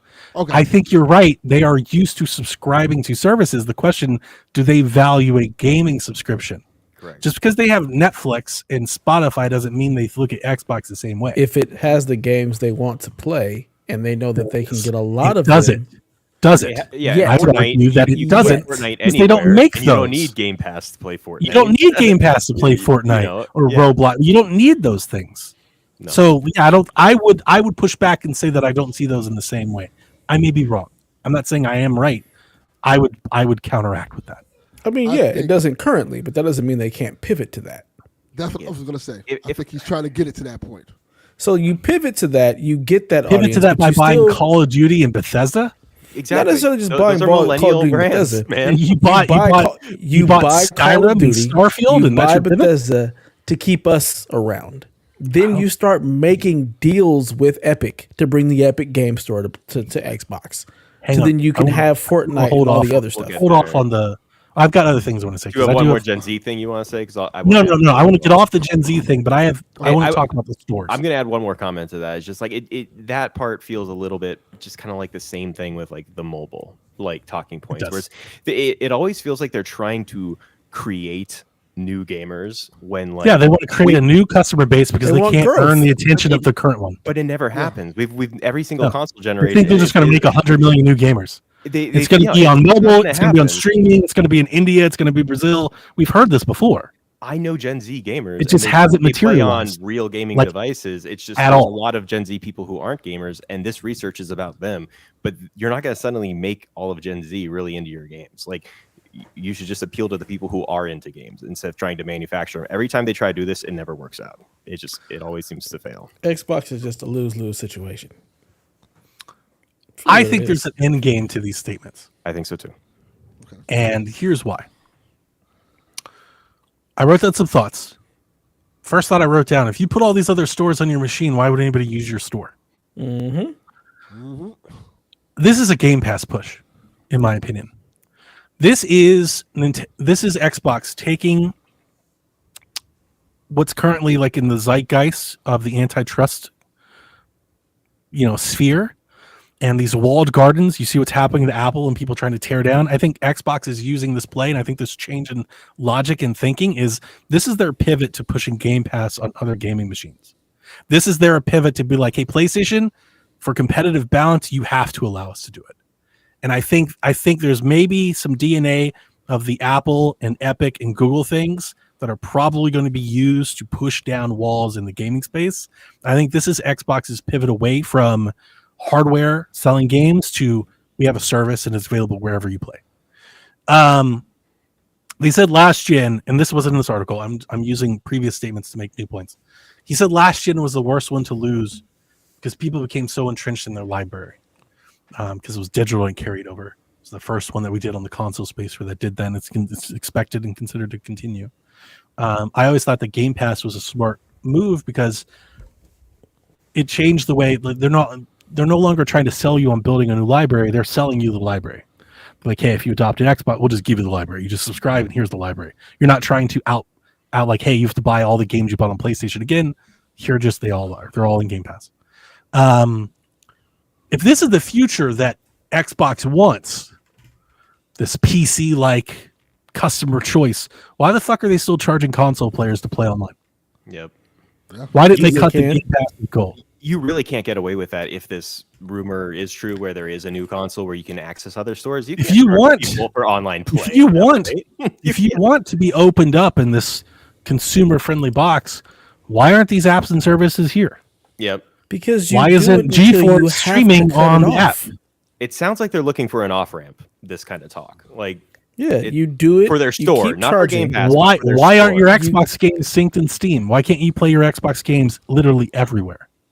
And with the stuff you're saying earlier, Donnie, it's highly speculative. Like, we don't know where the legislation is going to go on this thing. We also know it's very different how the regulators see gaming versus like the iOS like environment, because they know the console manufacturers take a hit. I think the pivot in stance is, if we take the current initiative in the industry of looking at these people that have a hardened advantage marketplace wise, and making them open up to other stores and other offices and other services for antitrust monopolistic reasons, I think Xbox thinks we can get Game Pass on other consoles whether they want it or not. Yeah. And I think that I think there's some it's a big if small reasoning for this change of rhetoric. It's rhetoric is the word I'm looking for. Yeah. It's a change in rhetoric. It's not a change in direction. They haven't changed actions yet, but this is change in rhetoric. And mind you, they mentioned the PC equivalent of Xbox, Epic Games Store, as being the thing that they would have on their thing. Like, I feel like they're having trouble if they wanted. Could you imagine if they put Steam and Epic on Xbox? Would Steam go for that? I don't think they. Epic is giving games every week. Steam has, Steam libraries are baked in. Why would anybody buy a game from the Xbox Store ever again? Never. Exactly. But I don't even think I don't think Steam would want to be. Why would you buy one? You go ahead and you get Game Pass. I've got this. It's a console. It works. I don't have to upgrade my PC. It's just it all works. Just being Game Pass. Yeah. That's what I see. This is just a pivot to just the store is just a launcher at this point. We still may make hardware, but it's just a PC, and we are just Game Pass in there. Yeah. Yeah. That's all it is. It's like we're gonna go ahead and have our cake and eat it too. Until I don't think they want to be the console. I think they want to be the operating system. Yes. They do. They're a software company. They've always been a software company. That's where they really want to get to. Subscriptions and software. That's what Microsoft does. So now we have the subscription. We've bought all of these other companies to fulfill what we need in that subscription to really push this subscription and put it everywhere and not have to worry about hardware. We'll make the Xbox because that's the brand legacy. So we'll still have that. But we put Game Pass everywhere else. And so you can play all the games you love wherever, along with all the other shit that you love. So ultimately, when I was reading these points, those were where my thoughts ended. That's where I came. I was like, what is the meaning behind this? Where are they going with this? And I think that's where they're going. What do you guys think? I agree. I mean, for me, like, I'm curious what you guys think, but like, it doesn't feel like they've kind of given up on the store, right? Like, it doesn't. These comments don't make you feel like they're very confident in the actual store. I feel the least confident in the Xbox brand as a whole now than I have in the last since the really dire Xbox One days. And I mean like the dire ones, like before the Xbox One S came out. Like the Matric days. And that's a shame because like they have good products now. And they have good offerings, but it doesn't seem like they're interested in doing those now. It's like by the time they showed up, they changed their mind. Yeah. It's like for the last 5 years, they were like, just give us some time. We're going to get there. And by the time we got there, they were like, never mind. We don't want to wait any longer either. It's like they pulled the plug before they showed up. That's kind of we have yet to get Call of Duty on Game Pass at all. Yeah. We don't even know it's yet to even happen, and it sounds like they want to change everything that they're doing like, without this even happening. And it's probably because the market research shows that it doesn't fucking matter. Xbox is still in third place. It's not going to matter. I 100% agree with you. It doesn't matter. I agree with you. It doesn't matter. I agree with you. And I think they can't. Their profitability won't be reached until they can find a way to get Game Pass in other where other players are playing. And I think with the climate, like the political climate that these companies are facing, I think now is a better time than ever. Yeah. You literally have the EU and stuff telling Apple, like, you have to make room for other offerings and other storefronts on your devices. You can't keep your walled garden. This is anti-consumer. And there's a one-to-one connection to where you could see Xbox making that case, being like, yo, Nintendo has 150 million people. We publish our games on there. Like, they've got to let us put Game Pass on it. I think that might be where we're headed. Do you follow Tim Sweeney, the Epic guy? I followed it while we were following that case, but outside of that, I don't know. So like a week I haven't followed anything recently. Ago, he posted something on Twitter which is pretty interesting. So after that Apple thing, he like kind of he walked everyone through like how you can actually, you know, now that they opened it up, download something. And it's not like you can just use the Apple Store. It's like a 20-step process to get like a third party. Like you just because you're on the device now doesn't mean the store opened up. It means the device opened up, but they're going to make it as hard as possible. Like these corporations are going to mess. Oh yeah, they're not going to like. They're not going to make it. They're going to try. They're going to drag their feet. But the problem is not the problem. Problem's not the right word. The issue is that like there's blood in the water. Once you give people a taste, they're going to want more. And like the problem is you've opened Pandora's box. They've opened the box. Apple could drag their feet all they want. They're just going to keep getting taken to court, and they're just going to keep losing. Like we built this walled garden. It's ours, and we can do what we want. Doesn't apply to regulators. They're not seeing that anymore. Everybody's scared with how much power. Dude, the U.S. just sued Apple. Like that happened this week. Yeah. They went on the news. They were like, we're suing them. They have too much power. Everybody's scared of how much influence and power Amazon, Google, and Apple have. They have too much. And I think that's going to open up a lot of regulations. And I'm projecting a lot here. And I'm not trying to like make one-to-ones. I don't know where that's going. But I think the rhetoric change from Xbox is I think they wanted to go that way. That's the only thing I'm saying. I'm not saying they're going to be successful. I'm not saying it's going to happen next year. I'm not trying to like chase it up here. I'm not trying to make like big grand, I'm not trying to do that. I'm just saying like, where does this rhetoric come from? This change of thinking, this change of logic. I think there's a part of it coming from that. Yeah. And their store is in a position where Game Pass doesn't work if they don't get Game Pass to more players. Yeah. They need to get it to more players. It's flatlined. It's not growing. And what do they say? They need growth, and they need to reach the mobile. And I think Xbox is going to have its own mobile store like Epic. And they need to reach other console players. And, I said this before. Ubisoft is selling a subscription service on PlayStation. Xbox has become a publisher on PlayStation. And there's no doubt in my mind 2 or 3 years from now, if Xbox is like, we want to put Game Pass on PlayStation. PlayStation says no, watch them go to court. Yep. Watch them go to court and Microsoft go, hey, they're letting other people doing this. We are a publisher here, and they won't let us do it. And we think that's against antitrust laws. And the way the climate, at least currently is, what we've seen, watch regulators tell PlayStation they have to. Like I 100% think that'll happen. Like, all right, yeah, we'll put Game Pass on here. We want 75% of the profits. I'm not talking about, I don't know anything about that, but like, that's where we are. I think, I mean, do you guys disagree? I agree. I'm very cynical. I feel like the corporations always win. So, we'll see what happens when this plays out. But I also just don't like this rhetoric. They're not walking this walk.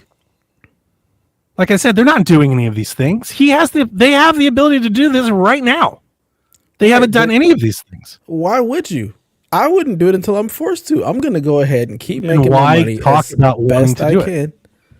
Why be not? like, we want our games to be PC friendly. We want players to play everything ever. We want to be good guy Phil. It's like, then why are you charging people to play online when you don't on PC play? Simply because I can. Won't have to Because do that. the only people who are reading these articles are us. It does. Well, then shame on shame on Polygon matter. for not asking. Shame on Polygon for not asking. It was Yeah, the you one can blame thing that Polygon. I was like, dude, you cannot allow him to say that and not push back. Like, you just can't. Like, that's to me, that was like, that's an easy one. That's a softball. You say you want to do these things, but we already witnessed that you treat your PC players and your console players differently. Yeah. Why? Explain that to us. Explain why we should believe anything you're saying right now. You said you believed in exclusives, and then you brought these exclusives over. You say you want to open it up and let people play everywhere and open as possible, but you don't. You literally lock them behind. Why? It's the legacy of Xbox. We got to keep that there until we make this full pivot. Until we make enough money to turn it off. No, I mean, you and I agree, like, but you can't allow them to freely say it and not check them. I mean, this is getting exhausting. And they did. Yeah, you can. This feels like the new Activision you Blizzard did. Like, thing. It's just going to be around forever. We're going to get a new article every freaking month on this. Yeah, that only 0.3% of people are actually going to read, because 99% of the people who actually play games don't pay attention to any of this shit. That's true. That's true. Because they're playing games. Right. Because they're playing the Gen Z Fortnite part on of their it is the Gen Z part of it is interesting. I do think, like you said with the mobile, I think a lot of it's buzzwords. Yeah. And like, hey, we just want to make sure we're saying all the right buzzwords right now. But additionally, like with that younger demographic, like I said, where's the proof that either they cater to that demo, or the fact that demo is interested in buying any of that stuff? Yeah. They're just going to keep milking us old gamers, They'll keep making our stuff for us, and eventually they'll slowly pivot to this Gen Z subscription thing, put your stuff here to try to cater to them and get them playing. It's not going to add any growth because they're not buying anything. They can't afford to buy anything. In 20 years, are we going to look back at like 2005 to 2020 as like the golden age of gaming? No, I'm not. Because for you, that's the I probably would. That's the 16-bit, 8-bit era. That's the golden era of gaming for me. It'll always be, because that's just where I grew up. Like, are we going to look back on these days and be like, miss them because everything is microtransaction, free to play, ad supported, multiplayer, co-op games? Playing the last. Like, I'm literally wondering, and I don't mean to the sky is falling, but I'm literally wondering like how much incentive and demand there are for games that we like anymore, because it seems like we're buying them. We see the numbers, we're buying them, but it seems like none of the people that are making them still want to make them. Yeah, because they're trying to chase. They all don't want to make them anymore. They're trying, because it costs so much to make, and you're trying to chase the investment to get people to keep buying. You're trying to get that Helldivers. You're trying. So I'm going to say it, and nobody wants to hear it. Is there any way AI makes it cheaper to make? Yeah. Is that like it's definitely going to be a thing. That's a thing that's going to happen, where you're going to get games that are made completely by AI. Oh, yeah. People are going to hate that. People are not going to, nobody wants to hear that. But like, for us to get what we want, like, that might be something that we have to accept. Yeah. Like, if it lowers the cost of games, if you're like, hey, AI, I don't understand AI, I'm not even going to try. But let's like, you're like, hey, ChatGPT, make me a beautiful fantasy open world. It's going to happen. Then start to design characters in, and it just like does it. It's going to happen, but the problem is then you've got the people who would normally make games not having jobs, and that just fucking cripples everything. I'm telling you, none of this sounds great, right? like none of it doesn't give us a whole lot of hope for the future at all. All of this just makes me not even want to bother with video games at all. It just makes me literally just want to pull out and say, fuck it, I'm going to find something else to do, because this shit just irritates the hell out of me. It irritates my soul. Well, Vinyl came back. This whole conversation irritates my soul. Good narrative single-player games will have a Vinyl moment. Maybe it'll be like a dev. It's like, fuck it, we're kicking it old school, guys. Yeah, look at Hogwarts Legacy. It's a single-player, story-based game, best-selling game of the year, but all we're looking at is the fact that 0.08% people apparently were the ones who were playing it. Yep.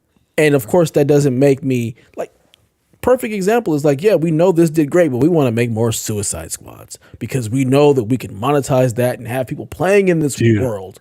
Wait I'm for just Rocksteady to show up with oh another my multiplayer God. game. After Rocksteady is watching them going show to up close. and be like, here we go. We're doing it again. Run it back, guys. They're gonna be like, we learned a lot of lessons. We think we do better now.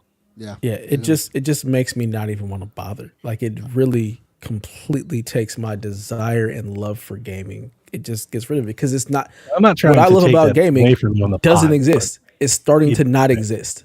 Exactly. Feeling the same way. Does that make us old men shaking our hands at the clouds? Yes. Sure, absolutely. I'm literally asking because I'm like, if you're a I Gen don't- Zer, like I wish I could have sit down Jack and explain all this to ask him. I didn't have the time today. If you're a Gen Zer, do you hear any of this and you're like, this is what I want? This is good? Probably because it allows them Yeah. to play with their friends and play in their little live-in worlds and wherever they want to be. Because as an Xbox fan, I mean, you guys heard it when the 4 games. Like, I don't like Xbox this year. Like, I don't like everything Phil said is this year. It's like I don't like any of this. Like, am I alone? I don't like anything you're saying. This all sounds bad to me. I can kind of speak for Delvin Jr. because he's a Gen Zer. I don't think he would like this. I don't think so either. Like, I think if I sat down and asked, he wouldn't like this either. He's more like you, Delvin. He plays old ass games. But the thing But my about son Delvin Jr. plays is, Sea of Thieves and he plays But- Fortnite. But he also gonna plays say. Spider-Man. that's my You know, point. he also plays the other thing. He wants both. Yeah, my son. He plays a likes lot where of we've Fortnite. been the last 5 years. Yes. He doesn't want everything to be Fortnite. Yeah. Me either. I'm totally fine if you keep making your little Fortnite shit as long as you keep making my Spider-Mans. Like, Exactly. I still think like we need to stop looking at it like we can only try to make the cash cow games. Do what Ubisoft does. Ubisoft keeps making Assassin's Creed, keeps making their single player games, but they also keep trying to find a way. Dude's getting attacked. Damn. Cat is like, Again. you are going to. The cat is basically telling you to acknowledge her. Acknowledge me. But yeah, be like Ubisoft. They keep trying to They keep trying to find whatever gets them into that free to play game that gives a little microtransactions. But they keep making the single player story based games.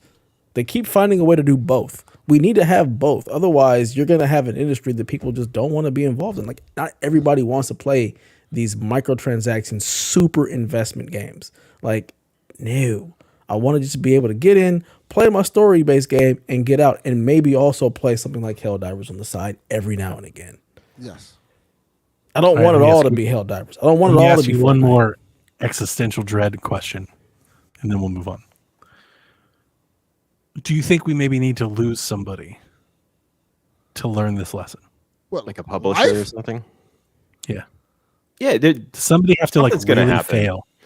we may. Like somebody Xbox? like you do this one too many times, and then people are like, "Oh, we don't want to do that. We don't want to be the next that dev, that publisher." That I think when We the haven't when lost the grow, enough already?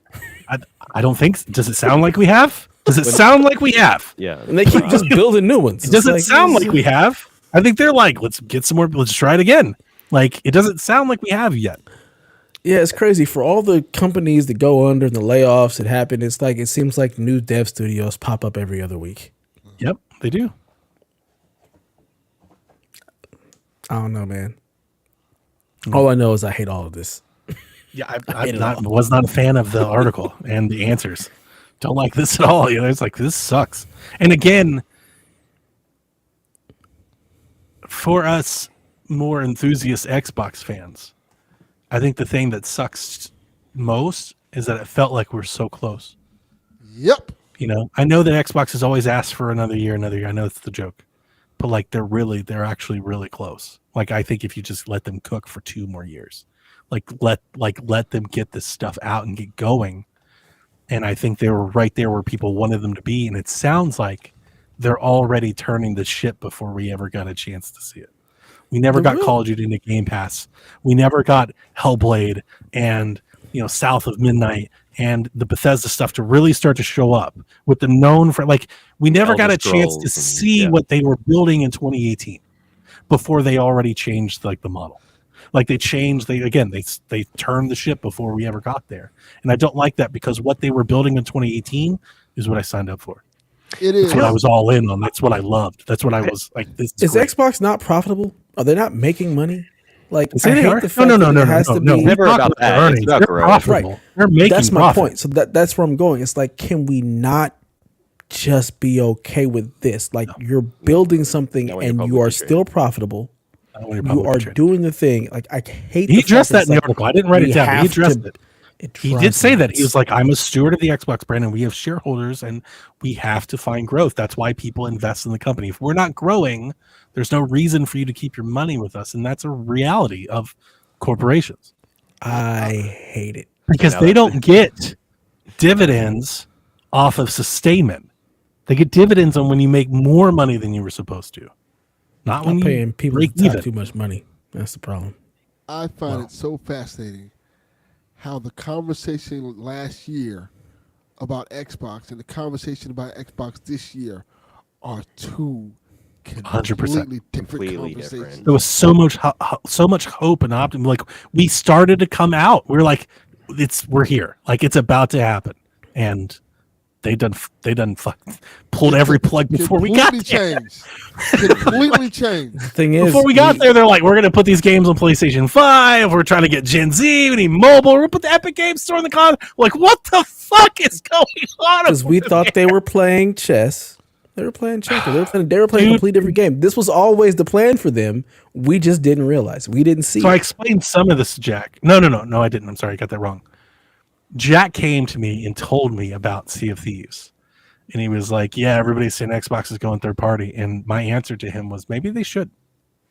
At this point, if this is reality that they're suggesting, maybe it's an Xbox best interest to do that. Yeah. Like at this point, with everything in this article, like if we're speaking this stuff to reality, like where they're thinking, at this point, I would rather them just make games and put it on fucking everything. It's like, don't do that. Don't do any of this shit that you're talking about. You know what?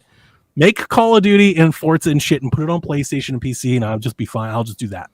Yeah. I'll just do that instead. You know, Crazy. pull the plug on the hardware. Like, just stop doing this. And just make your Xbox games. branded PCs and call it a Just day. put Game Pass on Switch, and I'll just do that. I'll still subscribe, but just do that versus this. I don't want fucking. I don't want an Xbox console with the Epic Games Store and You don't like all want a this shit. console. Period. Stop We've been on playing. this for a while, but like one final thought that I thought was interesting is like if you're doing the Epic Games Store thing and you're not heavily relying on transactions from your own store, I don't like this, console they're talking about that's going to be coming out. Like you probably can't price it ultra competitively because you're not banking on the fact that you're going to Selling be a making all PC. that income. So you're selling basically a market price PC, Thank you, Sean. which doesn't make sense. It's Said kind it of weird. last year. Said it last year. Yeah. Don't you mean Just buy good video games? Because make that's what they really do. good They're buying good video video games. games. I just hope they don't get rid of the small stuff if like they need to like pivot because they have a lot of like good like mid-level developers that kind of Yeah. fit Game Pass mold. Yeah. For any reason they go Yes. away from the Game Pass mold or something, they're gonna cut a Sounds lot. like they are, doesn't it? Doesn't And it? it's Sounds like concerning. they're about to do just that. Like I feel like they would have rather have been in Epic situation than their current situation. I don't think they wanted to own all the studios making the games. They wanted to be part of the tech part of it, And now they're the guys who own all the games. It's like well, I think in focus on hindsight, those. like hindsight's 2020, but like 40 years ago, 30 years ago, they should have just been Steam. That's what they would have liked to have been. Yeah, like Yeah. they should have just been Steam. Yep. Like I honestly wonder if they just close everything up and just try to buy Steam, and just do that. Like, because it seems like that's what they want to be. But here's the thing: Steam is too. You're not going to penetrate that. If you put Steam on a console, why would anybody buy a game from Xbox? They're just going to buy it from Steam. Why would you not? With all the support and the family plan, like all of the shit that Steam goes out of their way to appease their customer base, why would you? It doesn't Why make any would you sense to me. have multiple stores on a console? Period. It doesn't make any sense. It doesn't make any sense. It makes Hey, no sense. I honestly don't even think Steam would go for it. It's like you just want to be a Epic would. PC. You just want to be like everybody said it. He's like, you're just describing a PC. So you just want to be PC, but like they can't be PC with their own store Mhm. because they wouldn't make enough money because they can't compete with the other PC store that already exists. Like You know, it's like they're what a the third fuck? party You can company. sell They're the to largest Steam. third party Sell company right Xbox now. to Steam. You know, at that point, spin it off. Instead of Xbox on Steam, literally sell Xbox to Steam. Legit question here is: can anyone make a third-party controller for any console? Like, could Xbox just make the Xbox controller for PlayStation? I think they could. It's an open. Like, can. there's no. You don't need their approval to do it. You can just make your own Yeah. third party. Yeah, It's it's, just open. not officially It's open licensed. dev. Yeah. Yeah, it's just not a licensed controller, but you can make it. Yeah. There's all kinds of Bluetooth controllers. Because they love All selling kinds their of Chinese accessories. knockoffs and stuff. Oh yeah, I'm curious if they go one day where like, hey, we're everywhere, but you like our controller, so here's the That's been my PlayStation pushback version when people are like, of the Xbox controller. when people have been like, they're not going to make Guitar Hero because they don't want to make those controllers. I'm like, really? They make 4,000 other controllers. like that's Somehow they're no one really buys. good at that. Actually, they're really good at that. They advertise them like they're new games. Like they make more controllers than fucking games. Like that's the part they've got down. They do that well. So, yeah. Anyway, let's moving on. I didn't put this in the notes today, but this happened. So I just wanted to throw out there that the Marvel game was announced. I don't know what it's called. I didn't watch the trailer because I don't give a shit. But Neither do do you we. guys care? Absolutely the fuck not. It's an Overwatch clone, is what everybody Do says. you care about this piece of shit? Not game? at all. No. Okay, moving on. It's Overwatch with Marvel skins. Fuck that shit. There you go. Good deal. Watch it be like the biggest thing. A trailer for Sonic Toys Party, a mobile game. Like you could clip that. Watch it be like a huge like game of the year, and we were like, nobody cares. A trailer for Sonic Toys Party, a mobile game similar to Fall Guys, leaked this week. So D-Life, get excited. There You you get go. to play Fall Guys as Knuckles and Tails and stuff. I love some Fall Guys. It's a good time. I do too. Have you played Golf Guys? No. Do you know what it is? Look it No. up. It's awesome. Look I'll up. check it It's out. great. Okay. Golf Guys. The out but then pulled back demo for Stellar Blade has been released again. And, No, it hasn't. Oh, it comes out on the 29th. It's Coming been soon. announced for release, Yeah. right? So you guys can play Stellar Blade. When is that? What's today's date? Is it tomorrow? 2 days. 27. 2 2 days. days. Friday. Today's the 27th. Friday. 2 days. Friday. Today's- I'll be sure to Friday. stream that just at Donnie. I'm going to stream it directly into Donnie's brain space, so he has to watch I it. won't be there. Playing Red Dead. So you find a way to put it there. I'm not going to watch it. Show up in your screen somehow. According to a new recruitment page, again, back to the numbers we were talking about, Ben Studios' next game will be a AAA live service game. Wonderful. No. Just no. According to Jez Corden, Xbox has finalized a deal with Toys for Bob for its first independent game, which everybody knows is Spyro, because Spyro is in development before they spun off. So I don't think that's really an announcement, but people were writing about it, and I wanted it to be included on the podcast. Additionally, he says that Xbox is prototyping handhelds. That was a part of the Phil Spencer interview. He talked about how people are playing games differently, and they want to do different form factors. So he all but really alluded to that they're interested in that. And so it sounds like the stars are aligning for Xbox to have a handheld. That'll be I think in cool. 2 years everyone's gonna have one. Like handhelds Kind of are agree really with you. just going Yeah. off right now. The market's so big, and the technology has caught up so much. Yes. The question is, can anybody break off any special sauce that can keep their games one-to-one? I think Xbox has an out that they can easily, like, you can run some games natively and other games work in the cloud. I think is how they'll probably approach that. You just got to make it a Series S fit in your hands. You know, like that's got to be. You can't do that though. It's not that easy. The power alone would kill it. You can't put a Series S in a handheld.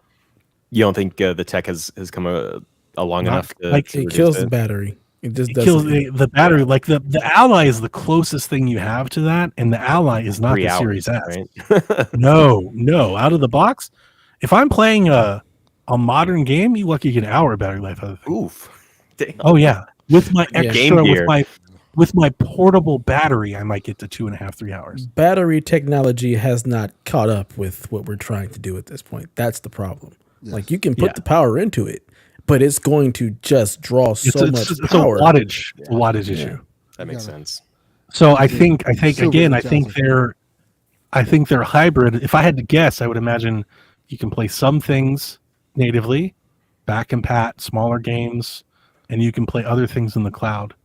And I think that's how they'll try to bridge that, maybe. I mean, it's more than the Portal's offering. Look at the Portal selling. Like, it sells out. People are buying it. I follow a Portal Reddit, and every day when I open Reddit, there's a new post of somebody posting a picture of them with their Portal talking about how much they love it. I'm not joking. I'm not I exaggerating. know. I follow it, and it's day. a very positive community. I Everyone told really you. loves their portals. I Single told day. you. People There's a love new. them. I told you. I said I was the one that was like, "This is gonna work." I said it was going to work too. We I was can like, pull the everybody tape. was so mad about it not Yeah. playing I was Android. like, I'm "This like, is a it doesn't great matter. idea." Like, They're this gonna sell doesn't this matter. thing. It's ugly as hell, but it's gonna work. Like people are gonna like this idea. It don't gotta look good as long as it feels good in your hand. That's all that 1,000% matters. better than VR. Yeah, Oh yeah, 100%. There's something you can do with this. Yeah. I've always believed in the Portal. I remember that day. I was like, the day it was announced, I was going hard for like trying to sell it. Remember Rob? He was like, Donnie, nobody wants. I was like, I'm trying. Just I'm because trying to his find a internet, way. his wireless internet in his house is broken, doesn't mean the Portal's not great for people who have. I good remember internet. that first day. There weren't a lot of people. Everybody was dunking on that thing, and I was like, watch out. This thing might sell 10,000 units. It doesn't Give it a have run. Android. Oh no! It can only No, be 10 million. remote About play. 10 million. Like, I thought y'all- 10 million y'all might don't be understand. what it could do. That was my first out the gate. Now I'm wondering if it'll go way over that. Almost. I mean, all the PlayStation 5 folks that I think we know, they're all wanting one or have one. Delvin's you. playing it more than he ever thought he was. Kyle? Chaffee Yeah. just got one. Yeah. Mm-hmm. Yeah, good. people like it. Yep. So yeah, we'll see. I'm wondering if this is everybody's saying the Xbox console, the next console will be a handheld. I don't think that. I think they're going to have another console, like a legit box, and I think this will be not even like the Series S complement of that. I literally think it's like a different market. It'll just be another offering that you can have. It'd be a different offering. Like, here's the Xbox handheld, and we also have a console, and the console does these things the handheld doesn't. And like their ultimate is cloud. Via xCloud, you can play everything on your console and your handheld. Yeah. But you can also play Fable 2, natively on your handheld. Continuing the Xbox, white, adorably digital Series X has been pictured on the internet. I posted on Discord. It's on Reddit. You can find an adorably digital Series X in all white. Yeah. Caucasian Series X. Caucasian X. PS5X. Malcolm X. PS5X. Talcum X. Talcum X. Malcolm X. Talcum Oh, X. shit. Malcolm X. Delvin knows what that is. Yes, I do. I don't What he got at that I don't like pharmacy. this at all. I don't like this. It's I adorable won. because it's white, Sean Capri. I don't. Yeah, we know Delvin likes to play in the This is snow. Rebecca. It says Rebecca. I don't like the look. Just one, aesthetically, I just don't like the Series X in white as much as I do in black. But two, they took out the hard drive. I was hoping they make it smaller. Anything to like differentiate? It's literally the same thing but white with no disk drive. And as I've already told you, the disk drive might be the one feature that I use my Series X for the most. Yeah. So Mhm. I would have no interest. Yeah. This isn't even like the cylinder leaked trash can revision that No, they were I thought that talking thing about. looked cool. Right. did This look is cool. Yeah. literally just the white Same X. thing, This but is the no same slit. thing but white. And Yeah. I was like, this is not great. I don't like this at all. Oh shit! think it looks Breaking better in black. news: Uh-oh. Take-Two actually is looking to acquire Gearbox. I think that's the best That makes possible sense. outcome. That's That they, makes sense. they That's published probably the best the thing. Borderlands games. Yeah. That Yeah. makes sense.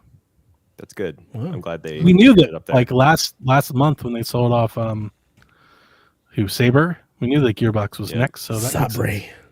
That's shrewd too. I bet they probably paid less than they would have if they bought Oh, them. yeah. When Embracer Yeah. paid top market, And they price. passed the first They time, yeah. did. So And they were they're like, if you just want to I was offer thinking the us same at thing, $50 Sean million Capri. less, we might take it off your hands. Take-Two's one It's of like those- me with Jalfi. Yeah. $100. According to routers, however you say that, the transaction is valued at $460 million. Is that more than they paid for them the first time? I don't know. In my head, the number is 350, but I have no idea if that's right or not. But in my head, that's what I feel like it's right. Ooh, I don't want to. Actually, no. Now I'm thinking it's Insomniac 500 numbers.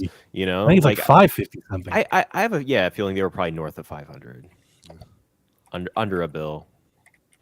See if I can find out.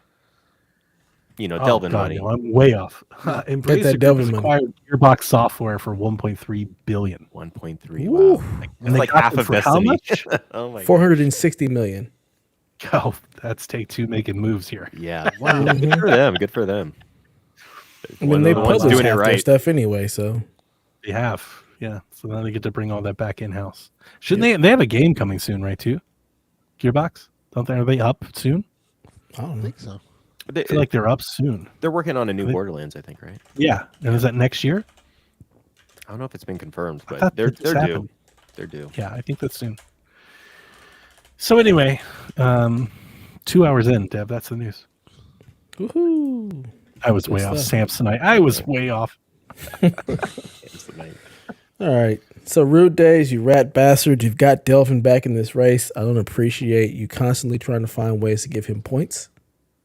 This is egregious, and I won't stand for Yeah. it.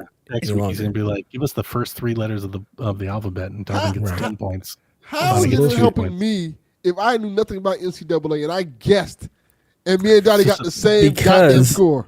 It's a matter of Because you can numbers. just guess, it's just giving you It's not so many my- options. It's Delvin, not my here's fault. the You thing. suck at guessing. Here's the point. Every week we get a chance to earn 2 to 3 points. In the last 3 weeks, because you're so far behind, he's giving you a chance to earn 25 points. Now, he can't account that you only got 8 of the 25. That's why you're in last place. But he still gave you a chance at 25 points. Well, we're not. I'm not in last place. I'm tied with He's them. not in last place. You are we're tied now. for last. Yeah. After you Because got a he's chance giving you at 25 the way to points. get up. You know, he keeps giving you like it's like DEI. He's giving you diversity and inclusion. He's trying to include you in this situation equity. here. Absolutely Equity. not. Trying to make That's sure not we all exactly end at the same number like we did last year. No. That's not what's happening. He's That's HR. exactly what's happening. It's bullshit. He's I hate making up Rude for the Days week HR I was manager. gone. He It was is. like, "Here's 6 questions for you guys." We didn't get Look, 6 We questions. didn't get 6. It wasn't How like many We did got I get? 3. it was I got 3. wait, It was the it was not regular three. 3. We No, just one. went ahead and said we're gonna pick the same thing. So either we're gonna go up on It was you more than 3. or nothing happens. And Like guess what? Because you cheated, Dev, you're now with me. there was no cheating. It was No collusion. cheating. What's Cut that collusion? bull. Yes, it was. We you just sit here and assumed colluded on A the mathematical podcast. reality. I said, hey, Yeah. you realize if we pick the same ones that we both will gain Yeah. or lose no ground to the person that's not here. And That's guess not what? collusion. And It's guess playing the what? numbers. Now Yeah. you're down here with me in the loser section, Dev. Stop colluding and you'll be all right. Need more gain You can only questions. blame yourself. Next is asked us to pick the Premier keep- Cup winners and Yeah, from now on, no more. Australian rugby. If it's not game related Roost Days, it has no business here. Oh my goodness. Video games or nothing. No I more. still this like the wrestling WWE ones. I like the shit. wrestling ones Yeah, fixed. fuck that. That No, works. all But of them are fine. not the No, 5 they're and 1. not. But like Yes, the they 1. We are. could get the 1 question. Nah. It's not my fault he So- sucks at guessing. Look here, son of a bitch. That's Scoring literally what update. it was. With the March Madness special. He gave you the first pick. I didn't have the If first pick. anything, he should have gave Dev the first pick. He didn't even know who the fuck's in the match. I should have did. He For might have picked wrestling, yes. Lashley anyway. Yeah, for wrestling, he gave you the first pick, But and for you March already had an Madness- in. For March Madness, that was not the case. So there's No, we no don't know. excuse. I don't even know who's still in. Does anybody know? I who's, have like, no idea. What's I happening? did- What round are they in? I don't even know what I round have they're in. no clue.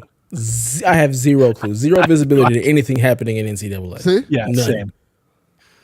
I know my So, pick yeah. was to pick Auburn to knock off UConn, and that went south quick. And I was like, "Well, I'm fucked. Never mind." Yeah. Bracket busted. But you came out on top because you and Delvin both got 6 points, and I got 4 out of this. And that's my point. You tried. Even with me guessing, I got Yeah. 6 points. The odds are ever in your favor. That's the thing. That's not. That doesn't help Dev at all. That's not fair Yeah. to Dev. How's that not fair to Dev? We all guessed the same shit. You could have guessed the same thing. But my it's point so is bad many at guessing. points versus we have 3 things you pick at 81 or 81.5 or higher. Instead, it's here's 64 things. So now it's my fault. He's bad at guessing. His life Yes. decisions my fault. No, it Yes, doesn't work it's like your that. fault. Guess better, It's- motherfucker. it's I your know about fault. Plymouth Rock. Plymouth Rock laid it on me, son. Absolutely your fault. Clearly, Donnie guessed better and I guessed better, and we got 6 points. That's how that worked. I'm just gonna guess everything that Delvin guessed, and it guarantees me victory. I Apparently. just stay. Apparently. I'll just protect my lead. So yeah, it's bullshit. Donnie's got 25. Me and fucking Delvin are down Hey here. man, he's right. It says score. The tribal chief has 25. I'm Acknowledge. I'm not saying all that shit. Like I said, Downey got 25. Me and Delvin got 20. See, Dev, you could have been the final boss, but you fucked up. I don't even know what the fuck that means. Yeah. Gotta watch wrestling. See, I'm done. I've Because decided you I'm were not colluding. watching You're wrestling. out got your already. ass- You were in it for 2 weeks. And you quit. Yeah. Yeah. this is- Like me every time I try to start a TV show with my wife. Yeah. Yeah. Just not here for it. Episode 3 and I'm done. Yeah, it's just You quit right on WrestleMania. You should at least got through Mania. Yeah. You should at least watch It's Raw next this week. Rock whooped some ass. yeah. did. It's just whoops not ass. that interesting. I'm sorry. No, it was It's just very- not that Rhodes. interesting to me. Mama Rhodes, this blood is on your hands. Listen to me, Mama Rhodes. He beat that man like he started slavery. It's like somebody told the Rock that Cody started slavery. Like, all right, I'm gonna get this. So I can't even respond to that.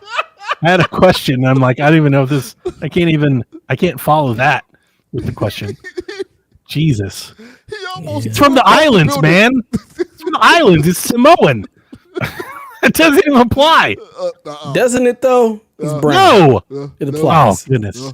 That day, Somebody that posted day- a picture of apparently The Rock is 2 years older than Hogan when Hogan wrestled The Rock. Oh, So like now he's Hogan, and they posted a picture of them together. And I don't know what's happened. It's probably juice, but The Rock's head is like 5 times bigger than it was when he wrestled Hulk Hogan. I don't know Probably what juice. happened to his head, but his fucking head is fucking huge. Probably Like, how did juice. his head get so big? It's definitely juice. It's definitely the juice, isn't it? It's like Bonds, man. It is like, dude, what happened to your fucking head? Why is it so big? The juice is loose. I never really noticed it. Then you put them side by side. I'm like, dude, his fucking head is enormous. Yeah. Like literally enormous. It is. Look it up. Like, just get an old picture of Rock and put it next to new Rock, and just like something's not right here. I'll take your word for it. Some science went south here apparently. He increased his head so his nose would get bigger, so he could smell more of what he was cooking. More of what? Yeah. Yeah. There it is. There it is. He got a Man's BBL cooking. in his head. Manning is going to be great. It is. It's gonna be awesome. Yeah, be a lot of fun. So over under 81.5 for Sandland. IGN gave the preview a 9. Barrett, What since was you're that? a guest What- here, Are go ahead. we reviewing previews now? Oh, he just They giving gave you a preview a number? apparently. That's wild Weird. to me when I read that. When I saw that in the Discord, I was like, what? That doesn't even make sense to me. I'd give this the under. When it comes to anime games like this, like generally they're kind of like I was thinking that too. gonna be sub 8s. So You I'm know probably what? going there. The Sandland review is not for the game; it's for the anime. Okay. Oh, Anime okay. is great. So the game, no. Yeah, the game didn't come out until later this next month. Comes I was April. assuming the April game. 26th, I April think. 26th, yeah. Damn it, Rude Days, get You it messed together. up. I'm gonna go the under. I am too. And I'm not taking your point. I was going to take the under anyway because I played the demo and it's really nice to look at, and I did not have fun. Yeah, just go So- around punching dinosaurs. Yeah, like all right, this is. I was like, this is not great. It'll like not get destroyed because of like Toriyama, you know, like it'll be in like the 60s or 70s, but It's really pretty. Like visually, it's very nice. Gorgeous. And like rolling around as a tank, blowing shit up was. I was like, okay, I can maybe get by, and I played it for 15 minutes. I was like, no, I can't. Yeah. It was like It the looks worst cool. of Monster Hunters. It's like, this is not great. Yeah, I'm gonna go with the under as well. I had no interest in that game anyway. Now this is the fun one. Over or under 82.5 for the PS5 version of Sea of Thieves. Does it get the PlayStation bump? Because on Xbox, it I'm was taking the over, baby. 69. it's Shit's the coming haptics. in at a 9. So many haptics. Taking the over. Yep. They're talking about Sea of Thieves, the greatest game of the year. Just 10 out of watch. 10. Best ongoing Watch. game. 100% it is. This is hard. And it's a full game. It's like this is the We game joke after all about the it, but now updates and it the being moment good. for our joke to become reality. To be like, I hope they get the same reviewer And he's like, I don't know. Just suddenly I'm playing with a DualSense and the game is just better. The design is inspired. Yeah. Does it even deserve a review? I mean, it's a brand new game on a new console, of course. We got to welcome our Xbox. It is on the console. You know? Did Hi-Fi Rush get a review for PS5? That's a good question. I'm sure it did. It did. It didn't get reviewed by like I think a ton of outlets, but I think it averaged like 0.2 higher, and I think haptics were something they mentioned, but it was like a smaller sample size, so it's easier to skew it. You know. I don't know how many people are reviewing 4-year-old games in the case of Sea of Thieves or 1-year-old games. I don't see the Metacritic. Well, Metacritic has got 20 reviews and it's sitting at an 89. Where on Xbox it was an 87, PC at 90. So it's still right there where it's marginal and it depends on sample size. Yeah. It's still higher though. It is higher. Yeah, by 2 points. By 2 points. I played a little Hi-Fi Rush on my PS5. It gave me Scott Pilgrim vibes in the beginning. I was like, kind of cool. Yeah, I like it. I liked it. I'm gonna get back to it. Yeah. So you say over, Donnie? I do. All right, Delvin, over 82.5 for Sea of Thieves. I'm gonna go down there.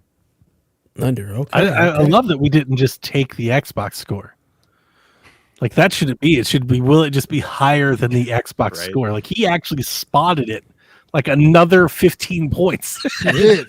Which is Make this real hard for you fuckers. That's why I took the under. Like, Barrett, what do you feel? Over, under 82.5? Over. Get that PlayStation on. Let's go. Haptics. End of the year. Looks great on the Pro. Oh my! I'm telling you. Suddenly, with the DualSense and the cross and circle buttons, this game makes sense now.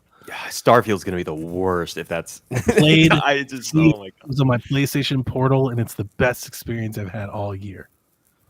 I'm telling you, watch. God. Yeah. The Portal and Sea of Thieves were made for each other. Match in heaven. Now I can get my booty from the couch. 69 to 82.5, though. Like that's a lot. Just Such astronomical. A bump. And watch it. I'm telling you, over. This is Sea of Thieves, right? Or Yeah. But that initial one, I mean, like you get like launch issues baked into that. Day initial one review of the live service game. Now has 6 years. This is a well-established game. You know, it's gonna be. But will it work well on PlayStation, or will it still have server issues? Will we run into the dreaded server holding boss? it behind? No, Is I don't Jim think Ryan Xbox is. No, I'm trying to put that in there. Phil Spencer's sabotage. Holding it back. Sabotage. Yeah. They might release a worse version of the game on our console. They're releasing With the the best combined version power of of the PlayStation. It's now the better version. It was the held back DLC by included? Xbox. It's all a ruse to get like more Epic Game Store sales.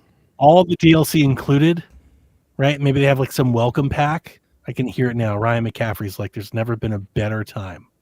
Game of the Year version, and it's half the price. Yeah.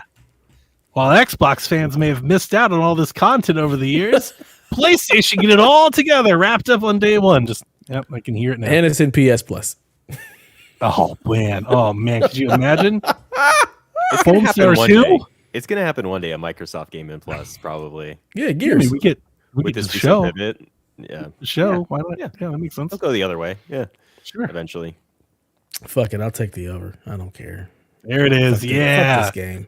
The over's not that high. We get an 83 and we have the over. 83 is not that bad. I think I just totally could see Sea of Thieves getting 83. hate this whole segment now. Fuck it.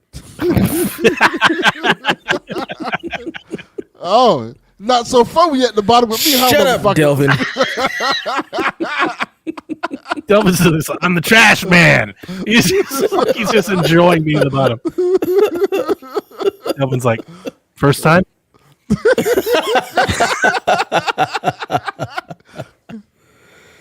All right, let's jump into these questions. Good old Yarden. He wants to know, do you think or hope that Iowa wins the women's national championship?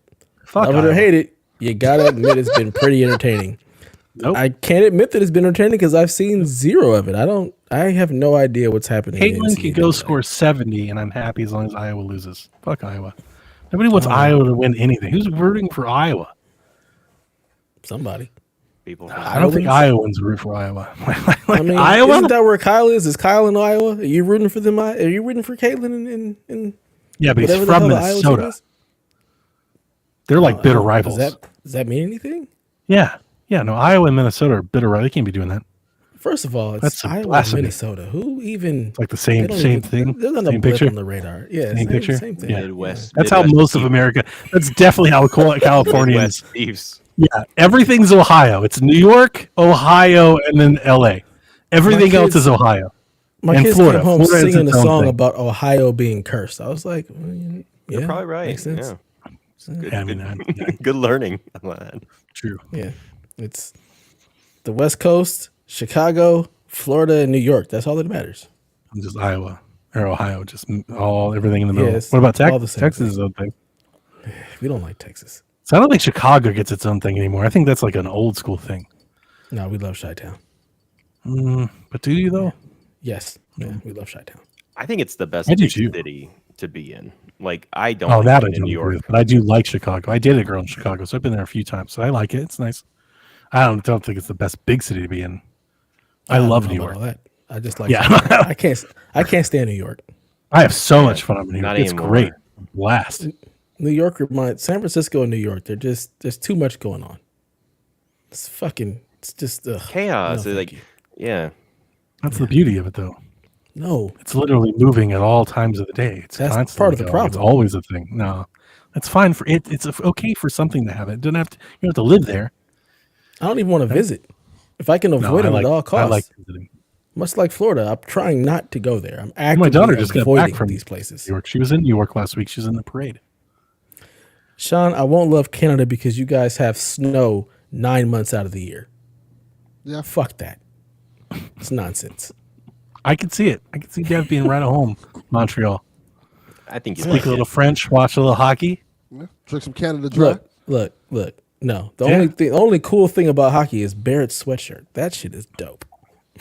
That King sweaty is dope. Oh yeah. See?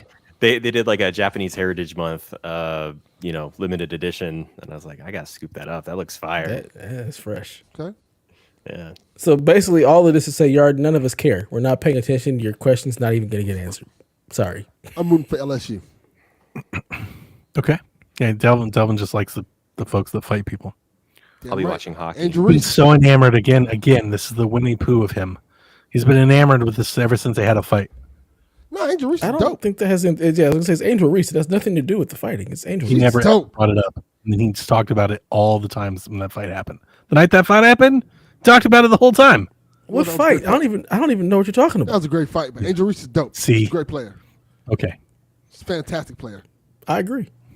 Where's Paige Buckers? How do you say her name? That's who I'm rooting for. She's what, a UConn? She's dope. I'm rooting for her. I have no idea. I haven't followed up. I haven't kept up with the tournament. I don't even know who's I in just it know anymore. she's dope. I And have still? no idea who's in it. I have Is LSU and no UConn idea. still in? I have no clue. Either do I. LSU And I'm not Who's going to in? go find out. either. I'm LSU not gonna look plays this up. Saturday.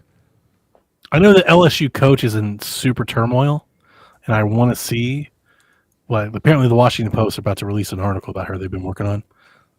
She came out news conference and like tore this writer a new one, saying that it's a hit job and she doesn't like it, and she started to play like on people's politics. She was like, "This is why nobody trusts the media and nobody wants to read you guys anymore because you do this." And my family, my mother-in-law and stuff, they're all from Louisiana. If listeners don't know, I know you guys know that. They're super LSU fans. So my Facebook that day was like, "Yeah, you tell them this is a great speech." And I wrote back to them, I'm like, "Nobody's even seen the article yet. Right. Like, what if it's like she sex traffics kids or something? Like, you haven't even seen what they had to say. Yeah. What you don't even know. Got to be Right. very careful who you agree with without knowing. There's No, a they lot in the don't. news these days. They're- A lot of Yeah. people rethinking some opinions on people. I'm like, Yeah. Are maybe they? you should- Are they? let's get Yeah. all the opinions out. Let's get everything out on the table first. And I feel like Yeah. they'll still be like, yeah, we're pro her. It's got to be a lie. It can't be That's how real. people are. Yeah, Exactly. you're right. Fake news.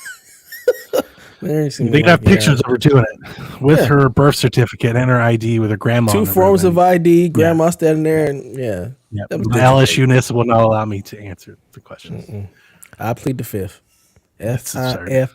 What a world we live in. It's Yep. all going to hell. Pretty much. Just along for the ride, baby. Like if this isn't the end, oh boy, I don't want to see what it's like after we're gone. I'm just waiting for.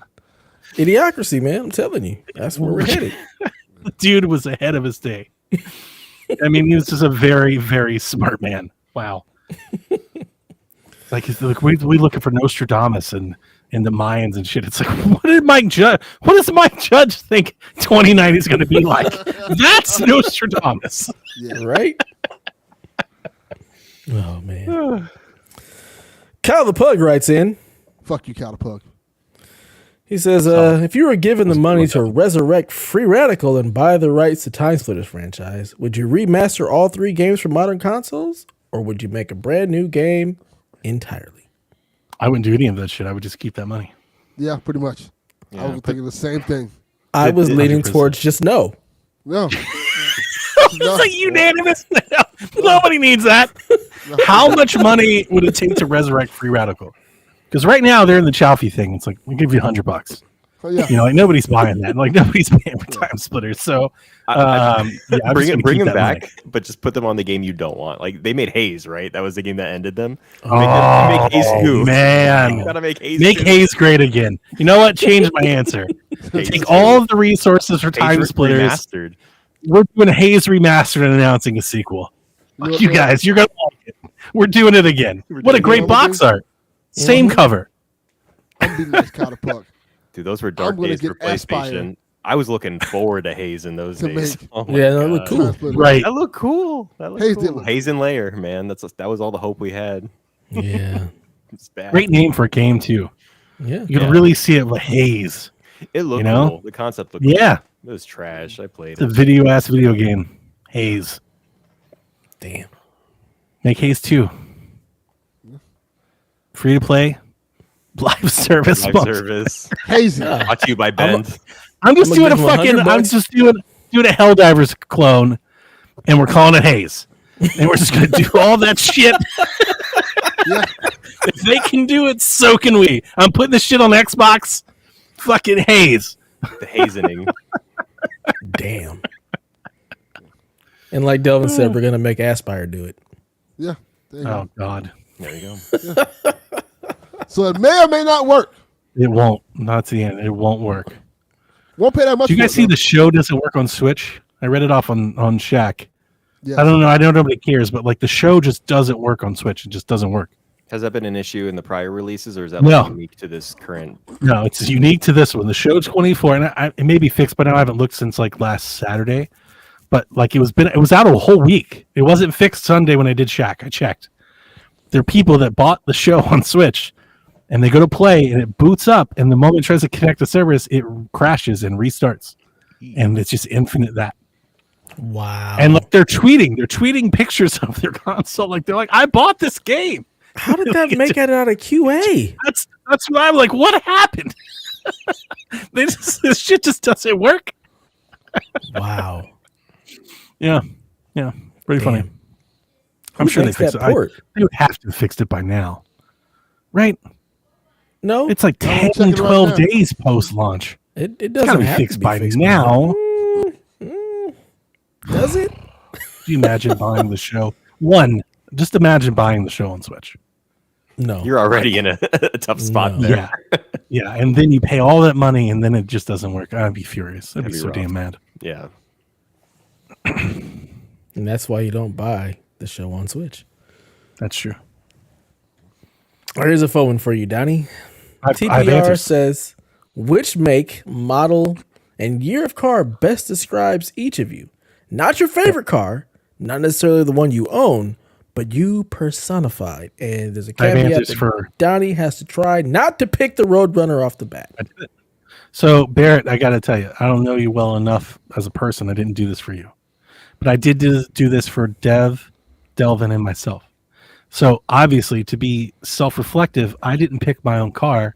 I took a quiz. I typed in what car personality are you, and I took a quiz.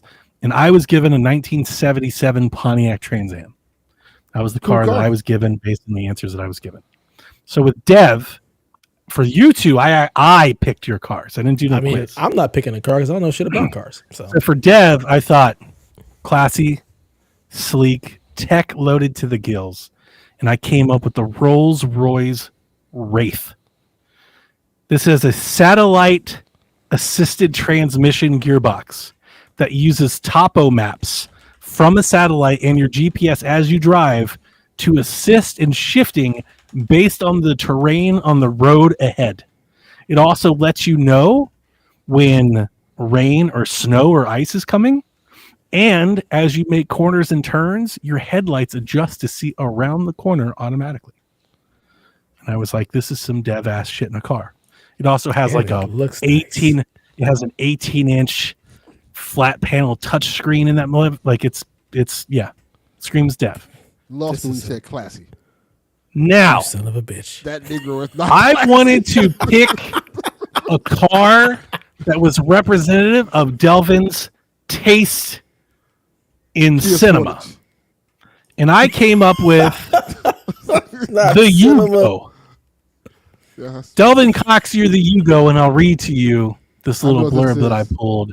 This is just like, this reminds me of your taste in movies. This catastrophe on wheels was imported to the United States from the Soviet-controlled Yugoslavia in the mid-1980s. Great country. This car was so cheap and shabbily put together that they listed carpet as a standard feature in the marketing brochure. Very in accurate. fact, this car was so prone to breaking down that there was a warmer on the back window of the Yugo designed to keep your hands warm while you pushed it. I like the engines were known to explode, the electrical system shorted, and parts would fall off for no apparent reason. Many insurance companies refused to insure or cover this car in the United States. Much like me in real life. Oh, wow. Pretty accurate. No notes. 10 out of 10. You're the Yugo. Barrett, you're a Tesla. Yeah. Well, I don't know if I'm cool enough to be a Tesla. I'll just say I'm a DeLorean. My dad had a DeLorean. It was a fun car. Yeah. I'm not a big car guy, but it was cool. It's not fresh, Dev got to see it. It's cool from afar. I didn't say anything about driving. We don't care about the driving. It's just a fresh ass car. You just sit close to it. This damn thing is so cheaply put together. Like there's so many little and bits it's so and tight in pieces there. that rattle. Like, there's and not a lot off. of space. It's you're looking at it from all the wrong. It's a whole reasons. shitty experience. It just but yeah, cool. It's a standing stupid next car, to it, you're like, Back to the Future cool. Yeah. And then you Flux drive it. And capacitor? like, nobody Sweet. wants this. Nobody wants this. And to answer the question, I'm a Tesla truck. People think it's cool when they really get it. Like, this is not cool. This is fucking lame. People think the Cybertruck is cool. Yes, I don't think any. No. What? People Those think people it's are cool. wrong. Yeah, No, very they're wrong. Like, it is not cool. It is not cool. People No, think it never was. Not even a little bit. Not even a ugly. little bit. cool. It's Oh, it's trash. so ugly. Look here, D-Life. You don't ask goddamn questions during the show. Do you see Twitter? We put out calls for these, D-Life. You don't get to just come into the show 2.5 hours in asking questions. I'm trying to go to fucking sleep. D-Life, I'll put it on the list. God For damn next it. week. Maybe we'll answer it next week. I put it on the list. Don't be ashamed of this man. This man is here live. He's getting. Fuck that. He's on. Okay. He's Here PSVG live. first edition. PSVG day one. One of your He's top here 5 ride or dies. live. He is one of the 7. Let's He just is one keep of the it real. 7. He's one of the That's why he 7. gets shamed every episode. Yeah, we only make fun of you if we like you. We don't make fun of people we don't know. That's true. But that would just be mean. That'd be bullies. We love D-Life. Yeah. So fuck him. We do. His terrible game choices. Yeah. Yeah. 1000%. Go play. I don't 2 know. I can't hours even in the think of a show. mobile game. Go to you have play the show on Oceanhorn to Switch. play.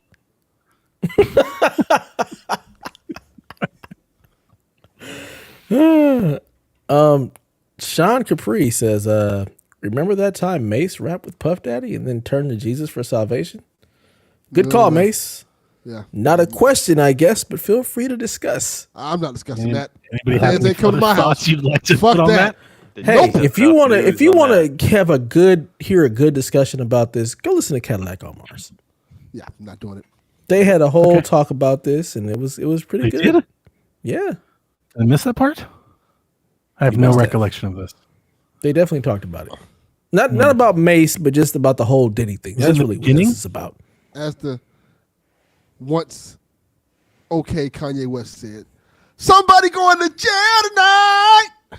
Puffy going to jail tonight. I have no idea what's going on with that story outside of I saw He is a going Reddit to that said that jail. Yeah. he flee to like another country. Yes. Is that for Yeah, real? he's not in- here anymore. He's at the islands. Shit. Yeah, he fled. He It's not fled. good. Left Yeah. his It's kids not a and good- everything. That's not Yeah. a good look. Yeah. It's real Nothing bad. says innocent. Like Yeah, nothing says innocent like leaving Can't the stop, won't country stop. immediately. Bad The boy diddler stop. is going down. Yeah, he's going to jail. Feds coming to get you. It ain't looking good. Oh, they're gonna get you. Yeah. You can leave, but they'll get you. We've Yeah. seen that. When America wants to get you, they're gonna get you. Yeah. Yeah. He's about to show up like Batman on the damn side of the courthouse. They're like, oh shit, how did you get here? Like, Yeah. Yeah. Yeah. Real bad. Yep. Real bad. Chaffee wants to know, hey Donnie, can we get an update on your classic cars? Are they running? Are you selling one? yeah, Mitch said nobody asked about the job. Rotor is great. I actually picked it up from the shop this morning because I had some things done before car show season. And a car show 2 weeks from now, as the weather's warming up, so I'm starting to schedule car shows. I got one for a dog charity, I think next month, and a big one I think in May. Today we put new kickdown linkage in, and I got the oil change, and then I fixed not my blinkers, but the flashers that make the blinkers actually blink were out, so I changed the flashers. But the kickdown linkage was a lot of fun because, do you guys know what that is? Nope. No. Okay. So on old cars, a lot of times it's kickdown gear, kickdown linkage. People might call it passing gear, pulling gear, call it a bunch of different things. But essentially, is what I would refer to as like the ass of the car. Like it's the oomph, it's the torque. Like your carburetor usually has like a kickdown spring, and when you floor the pedal, it essentially like downshifts your gearbox, makes your car like go faster for a short period of time, accelerates. It's the torque, it's the off the line, it's the push, it's the muscle, it's ass. A lot of words being said here. Yeah. My kickdown linkage broke, and it's like this weird thing. I'm trying to describe it. It's like a pulley, and there's like a slider that slides along the pulley, and trying to find that part as a replacement has been a pain in the ass. Like even in manuals, I have original manuals. It's pictured and not listed. Like they just don't exist. But what does exist are cables. You can replace them with cables, and they're more reliable and they're easier to deal with. So I got a new cable from Summit. It was like $150, and we put it on it, and I got to drive it home. Now the pedal is like super stiff now because the linkage is so tight. But when I push the pedal now, all the gas goes directly to the tire. So now it's got more ass in the car, and it gets up and goes a little bit. So it makes a huge difference. Like driving it with no kickdown cable, driving a slow ass car with like no throttle response. Like you push the gas and it decides to go whenever it wants.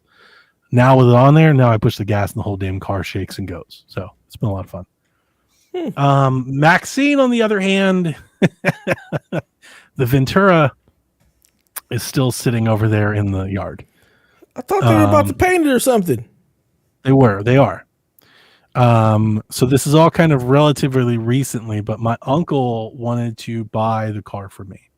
He wanted to give me his truck for it. And at one point in time, I actually told him to come get it. I was like, fine, just come get it. And he just never did. I just didn't hear from him for like 6 weeks. And that's not all that uncommon. He just never showed up. And we just kept going like that. So I went to the shop a couple weeks ago, and the shop has a new paint guy. And they've had him for about a month. And he's got out like 6 cars in that month. Like he's actually fucking getting shit out of the way, moving that stuff out of the paint booth. It's like a big deal. So my uncle called me like a week, 2 ago. This is what Delvin's talking about, or Dev. He called me and he goes, "Hey, I want to come get that car." And I was like, "Yeah, about that though." Like they said they might paint it soon because they told me, they were like, "Look, we have 3 or 4 jobs that are paid that are waiting. Like we've got to get there." And this guy working off a commission, right? So I think they're trying to find a time where they can bring my car in with another car and like paint them both at the same time, which I understand. And like at this point, it's been like 2 years. So like what's, more weeks or more, like I'm not in any hurry at this point. It's just been sitting there. But I did talk to the guy, and he was like, what he told me, he goes, the reason this has been such a pain is he said the people that did this before, they didn't do the body work right. They put way too much putty on it, and that's why the paint didn't stick. Unfortunately, the fix for that is, he goes, we have to grind this whole thing down. Not down like to metal, like the entire thing down. And he's like, that's going to take a lot of prep work. He's like, so it's going to be a lot of work and I'm not getting paid for it. He's like, so I'll do it, but I've got to work it in when it makes time for me. And I get that. I understand. Like, there is a reality here that I don't have any more money to spend on it. Right. And they're not making any money off of it. So it's like a lose-lose situation. They want to work me in when they can. So I actually went there this morning, pick up my Roadrunner, and they were like, there's another Bronco coming in the paint booth next. And they have like a small, like a very small, like a 1-day project to like fix a bumper and a hood on a car, like a collision job. He goes, after those 2 cars come in, he's like, we can paint your car. So my uncle's kind of mad at me right now because he's like, you're not going to give me this car, are you? And I'm like, I don't know. Like, I don't know. Like, I don't know. Like, I really don't want to get rid of it if I don't have to. You know, like, if they're going to actually paint it, we can button it back together. I want to keep it. I definitely don't want to give it away for a truck. I don't want a truck. Right. You know, also, I'm going to change the whole look of it. The sheer idea of painting it now after everything that's happened, it's like, all right, my entire plan that I had for this car is about to change now. It's no longer going to be black with black wheels and all, you know, murdered out and all that. It's going to be gunmetal gray with metal flake in it. It's going to have chrome wheels and bumpers, and it's going to look more like a classic muscle car instead of like a new age hot rod. It also helped. I'm not sure if I ever told you guys this, but the 73 Ventura, they rebadged because my car's a 73. I'm 73 Ventura, and in 73 they sold a performance trim of the Ventura that they called a GTO. It was like the last of the GTO. It's kind of like my Roadrunner. It's the same car, except it had a different hood and it had different badges. Right, so it had a badge that said GTO on it. Most people that buy Venturas, they buy them to make GTO clones. The hood has a scoop cut out in it, and it has its own air grabber hood scoop in the middle of the hood. Those scoops are extremely rare and hard to find. The scoop alone is worth like $1,500, just the scoop. I found one of those scoops at a flea market. Actually, the shop did, and the guy wanted $200 for it, and they bought it. So we're going to cut the hood and put the scoop in. It's going to look like a GTO. So it's another reason, like, I kind of want to keep it. So Nice. I'm not sure if we're going to or not. My uncle is the sense told me, he goes, all right. He goes, if they paint it, I'll give you the truck and I'll pay for the paint job. Wow. He's serious. My uncle loves this car. It's kind of a reason why I bought. He really loves this car. I think he had one in high school, and yeah, he really wants it. And I don't want to be like a dick to him, but like, I kind of love it too. So if we can get it fixed and back on the road again, I want to keep it. Yeah. But the problem is, I really have no room for it, like in the driveway, and like no use to have two of them. You know, like I could truck. at least with the truck, I can let my daughter drive. Like there's other uses for it. Like I'll actually, you know, like drive it outside of nobody outside of me is going to drive this car. It has no like. I'm with you, so like I'm okay with that, but I also feel selfish in a way if I just like keep it that way. But I'm also like look, you just leave it to Jack along with the steam. You know he gets that when you pass. True. Fuck it. Well, you know he's laid claim to the Roadrunner. He wants the Roadrunner. You can have them both. What do you care? You're dead. Yeah. Wow. There you Yeah, that's where the cars are. Your uncle can argue with Jack after you're dead about the car. Mm-hmm. Yeah. All he uncle has to do is outlive you. Good luck. Well, it didn't help that he told me when he first told me. I told him to come get it. He's like, "I'm gonna get it all fixed up," and he's like, "Maybe I'll let you drive it." He started to tease me and started holding over my head.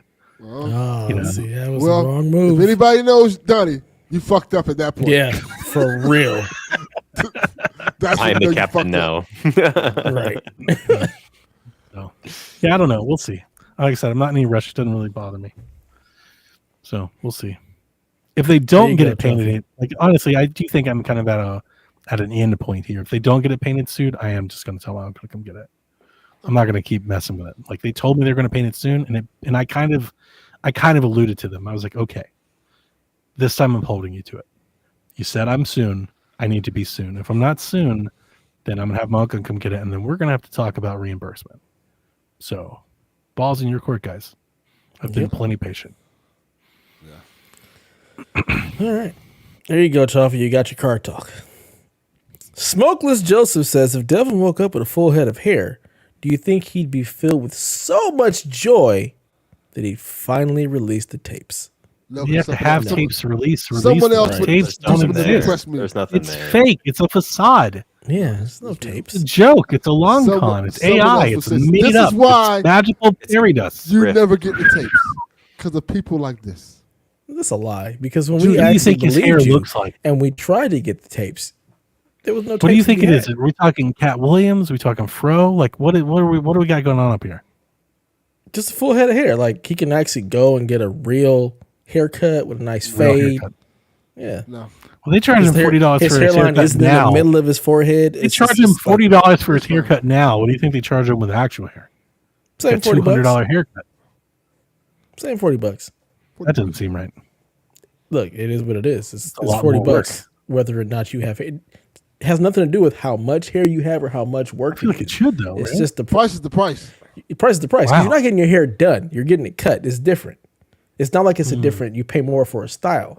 So like, depending on what kind of braids I get done, that changes the price because it's a hairstyle. If you just get a haircut, it's $40, $35 Gotcha. depending on where you're at. Right.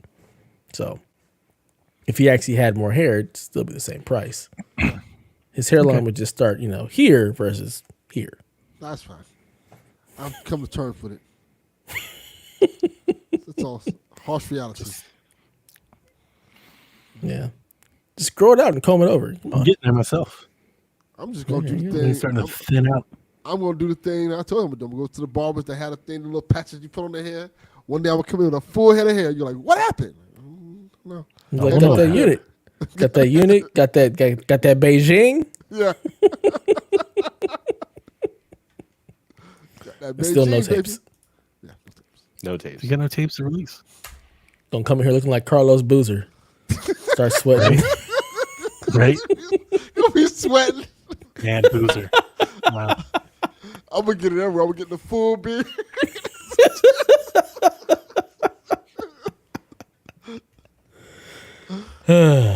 Jonathan32 says, how do you decide which new games to buy? If you don't plan on buying it right away, is it worth buying? Do you wait a bit and see if it shows up on sub-services? He says he rarely buys new games anymore unless it's a first-party game that I know I'm going to play immediately. It's a great question. Barrett? Yeah. Yeah, I'd say similar to what John's describing. Like the stuff I know I gotta play, like a new God of War, Final Fantasy VII Rebirth. I'll probably just be buying that right away. But like, the other, like Stellar Blades one, where I'm kind of like, maybe I'll like wait a couple months. It depends on how good it is, when it comes People out. like the previews, right? They just went- I have a feeling it's gonna be good, and like I'm gonna probably want to get. Yeah, I it, might but, miss like, that over under. But that's kind of like the tier of game I'm talking about, where it's a decision, where I'm like, I'll think about it, or I'll see what happens. You're like, Alan Wake 2 is one that I thought looks really cool, but it's got all the writing on the walls that that's a game I'll get for kind of cheap in a couple of months from now. So It'll waiting be free on that. the Epic Store. Yeah, something like that. Yeah. So I think it kind of depends on, you got to know the game, and then you got to know what you like. Yeah. I'm in the same boat. If I want to play it, I'm gonna buy it. If I'm kind of on the fence, I'm not gonna buy it, and then I'm probably never gonna play it or buy it because I'm just like, it'll come to a subservice. I'll add it, but I still won't ever play it. Donny Pass. I really just buy what I want to play. What about you, Dylan? Mine is always based on money. If I have the So money you're buying now, everything because you got all the money. Got it. No, well, that too. Oh, but that's true. if You I have the established if I have the money now, I'm gonna pre-order it. That's now, what so I don't Game think Studios about closed. He was like, see? And motherfuckers don't buy this shit and then they close the studio. it. I always, if it's games I want, I buy them when I have the money immediately, so I don't have to think about it because I know one day, because money is a fleeting thing. One day you might not have the money, and if you don't have the money to get it, then you fucked. So I'm like, all right, well, I have the money now. I'm gonna buy what I want to buy because there's gonna come a point in time where I don't have the money, and I'm not gonna be able to get it. So that's what I do. I always buy in advance, so I don't think about it. Yeah. I don't Games like pre-order shit. Spider-Man, games like Spider-Man, I know I'm going to get. I just buy it in advance, so I don't think about it. Set it and forget it. Nice. I mean, I Donnie, probably you buy games by the bucket load. I do. I'm probably more in line, I guess, with you guys, especially the new releases. I do buy more of them, and I do pre-order them. A lot of times I use pre-ordering as more of like financial planning. I'll just be like, all right, I'm going to buy this one, and this one, and I might as well just go ahead and pay for them and start, paying them off or whatever. Like, right, I plan them like on the Nintendo front. I've been really into the vouchers. Nintendo has vouchers. You give them $100 and you can get 2 games. So you save $10 off each game if you get $60 games, or you could, not get anything if you get $50 games, or you save more than that if you get Tears of the Kingdom, which is a $70 game. So I'm sitting on a voucher right now that's unused. I'm using one for Thousand Year Door, and then I have a voucher right now that I have no game assigned to. I'm like, there's nothing currently on the table, and that's kind of what I do. Like, I'm sitting on Steam credit right now. I've sold some Game Pass codes. I've got a bunch of Steam credit for games that aren't even here yet, but I know the games are coming, like Shadows of the Dam Remastered and Lollipop Chainsaw. Some of these games are buy more than one copy of NCAA football and things like that. So I've got credit stashed, and I'm just waiting for when those games arrive. It's interesting. I don't know if there's a real clear way of delineating the games that I purchase immediately versus the ones that I don't. It's just generally the games that I want to play. Obviously, if I'm going to play something immediately, I've got to buy it to play it. If I'm already playing something, like if I'm really into something, that might give me some time to wait on buying something else. Like, I may not buy something because I'm playing something at the moment. I've been trying to be better at like just not buying games just to, like, not buying new games just to buy them. Like, I wait on sales. I do love a good sale. As you said, I buy them by the book. I will fuck up a sale. I'll buy 20 games that I never buy just because I saved, X amount of dollars on buying them. I love the Fanatical bundles and stuff like that. I'm always price shopping. I'll compare every single store before I buy a game. That's why the last couple Steam sales have just been so lacking and bullshit. Like, you used to celebrate Steam sales, and now like their sales aren't even as good as the weekly sale price on Fanatical. It's like, man, this is bullshit. These are the same damn, not even the better prices. These are worse than our average normal prices. Yeah. So yeah, I think for me, the difference really is like smaller games, indie games. That's where I'm way more choosy and picky, but also actually more like flippant. Like, I will totally take a chance on a $20 game that I just think looks cool for no reason. I've bought so many $10, $15, $20 games that I'm just like, fuck it, why not? Let's take this for a spin. And I've been burned, but I've also like found lovely games, but they're smaller. The risk is much smaller. I don't nearly do that when I buy a $60 game, I damn well know exactly what I'm about to get into. So I just do a little bit more research as the price goes up, I think. But yeah, on the subscription service, like, I haven't played Immortals. Immortals was like, there was that price error where Garrett and everybody was like, oh my God, it's only $6. And the whole time I was like, why would I give them $6? It's totally coming to EA Play. Because to me, it's not that I don't want to give them $6. I pay for their subscription. I pay for the service. Why pay for the service if I'm also just going to buy the game? Then you don't need the service anymore. So it's almost like, because I'm into the service, I wait for the service. It's like, that's why I'm into the service. Like, if you were into PlayStation Plus, you should wait to get games that way. Like, I don't subscribe to both. There are people that do, and I'm not saying there's anything wrong with that. I just think you're devaluing your own subscription if you just buy, a game that is going to show up on the service at some point. Yeah. So. Right. Plus, it's always a little harder to decide if it's going to show up on Plus or not. So I end up buying a lot of games. I feel like everything third party comes to Plus eventually. Like, feels like the whole damn store is in PlayStation Plus. It's always the month after I bought it is when it'll show up. So. Yeah, sure. Yeah. Timing, it's 6 to 8 months after. See, the other thing is, like, if you didn't buy it on a release, then like clearly you can just wait. Like, kind of like Dev, like, you weren't going to buy it, so just wait. Yeah. Yeah. If I don't buy it, that means I didn't really want to play it. So I just save myself some money there. Right. Yeah. So I only like fuck around to find out on something at the right price, like a cheap price. Once it, and I think for me that price is like 25 or under. Once things get below $25, like, then I'm kind of like, fuck it, let's just see. Who knows? Like, if I'm iffy on a game, like, maybe I don't know if I'll like this one. That's when I need that game to come down to $20. Yeah, mine that's is my price. That's $9.99. my low price. $9.99. $9.99. That's pretty $10. low. That's a lot of games will get down there. Exactly. Saves me a lot of money. Gives you a lot of money. See, the thing that I think about is I always make fun of Sean and his his claim of not buying new games, is that like this I don't know, this quest that he's on, this is just your Tuesday for you. Right. Like this is just Dev's life. This is just how Dev lives. Dev's played like one game this year, two. Persia and Holiday. He's played 2 games all year. By the end of the year, he might have played 5. Maybe. And Sean's like, he's a whole content out of this. Like Sean's like, I'm not buying any games. He's just living like Dev. Yeah, basically. Yeah. I got Downy Pass now, so now I might not ever buy a game Now again. Who knows? Yeah. Who knows? But I mean, And my son. These last 2 years, it just hasn't been a whole lot that I've really been like, I want to play that. So I think Sean's point is really valid, though. It's increasingly getting the people that get fucked over the most, the people that buy games first. They're the ones that get the shittiest version, that runs the worst, that is incomplete, that doesn't have the DLC. Like, and I'm not throwing it. I love Prince of Persia. Love it. I said it was my favorite Metroidvania ever. I think I've ever played. They announced DLC.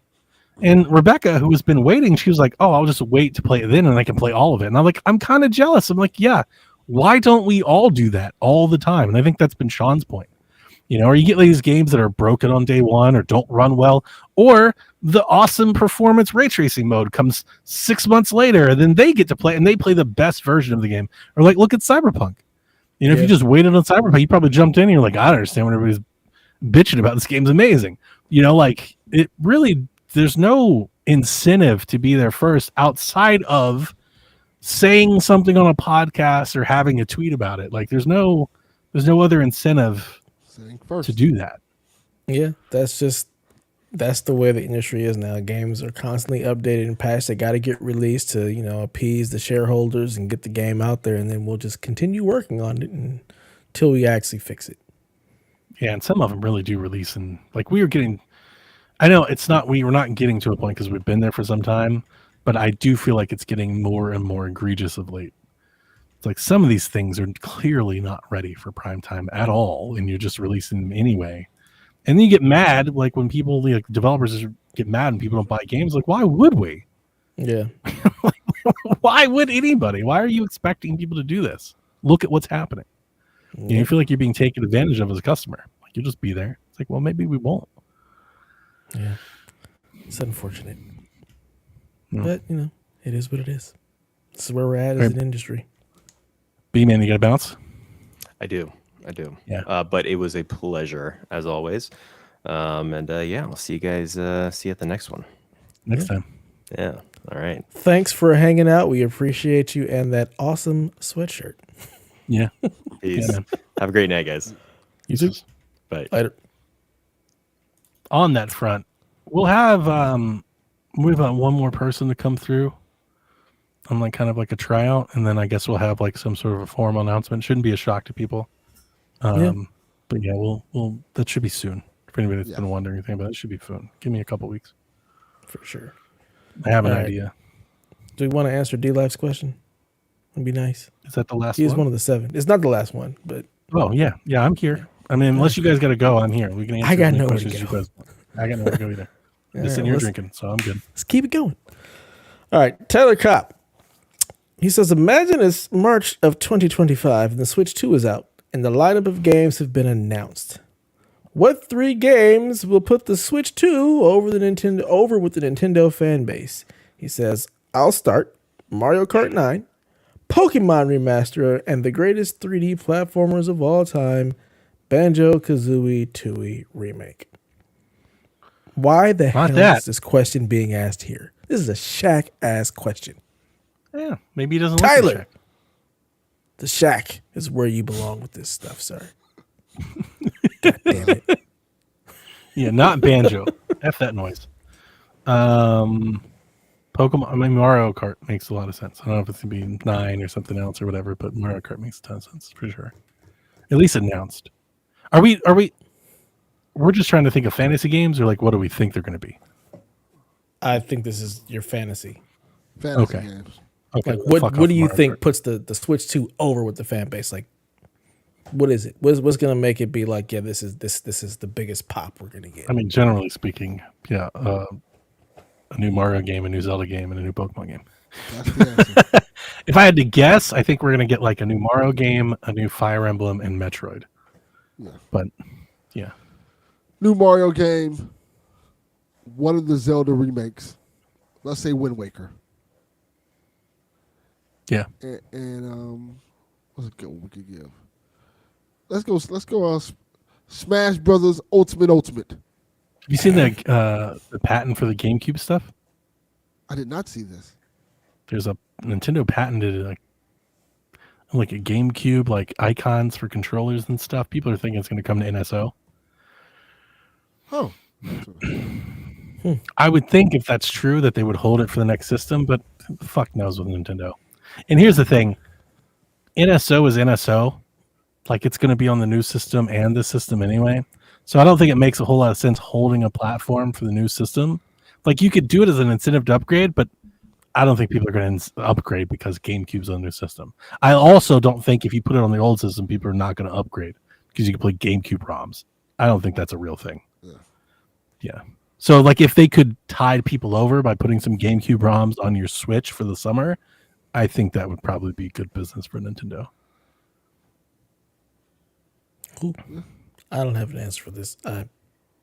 Sure. No, just no. Smoking Joe, when they announce Switch 2, or whatever they're going to call it, they are going to showcase a new kart game. The question is whether or not it's a launch game. And you would think that it would be because we've had Kart Deluxe for so long. But I also don't think they're going to give us every one of the games day one. They're going to space them out so they have a good roadmap of Switch content. So I'm thinking the kart game is probably being held because you don't want that to be I don't think you want kart to be your day one game. I don't think. I think you want like kart to be like your 9-month game. Because the idea is you want to sell all of your initial stock because people are going to upgrade. And then once that stabilizes, then you want to hit them with a game that's going to make the people that didn't buy to come in and buy. And that's kart. To me, that doesn't make sense on launch day because you don't need kart to sell Switch 2s. You sell Switch 2s with ARMS 2. Yeah, You can sell Switch 2 with snipper clips too. You don't need kart to sell Switches. Switch is going to sell. So you sell as many as you can without it. And then when you need cart, then you bring a cart and then you sell some more. Yeah. That's my take on it. But I don't fucking know. That would just be how I would ballpark it. I'd be surprised if Kart is a day one launch game. I would be surprised. Doesn't need to be. It's also an online game and all that. Like, I think it'd make more sense to have a Mario game. I even think Metroid. I don't think Metroid is going to appeal to a lot of people, but if there was ever a time for Metroid to sell, a system launch Metroid would sell more units than anything else because people buy it just because they bought the hardware. They'd be like, well, fuck, I might as well play this. We all bought snipper clips. Like, it's crazy how many of us bought snipper clips. You know why? It was like one of 6 games we could buy.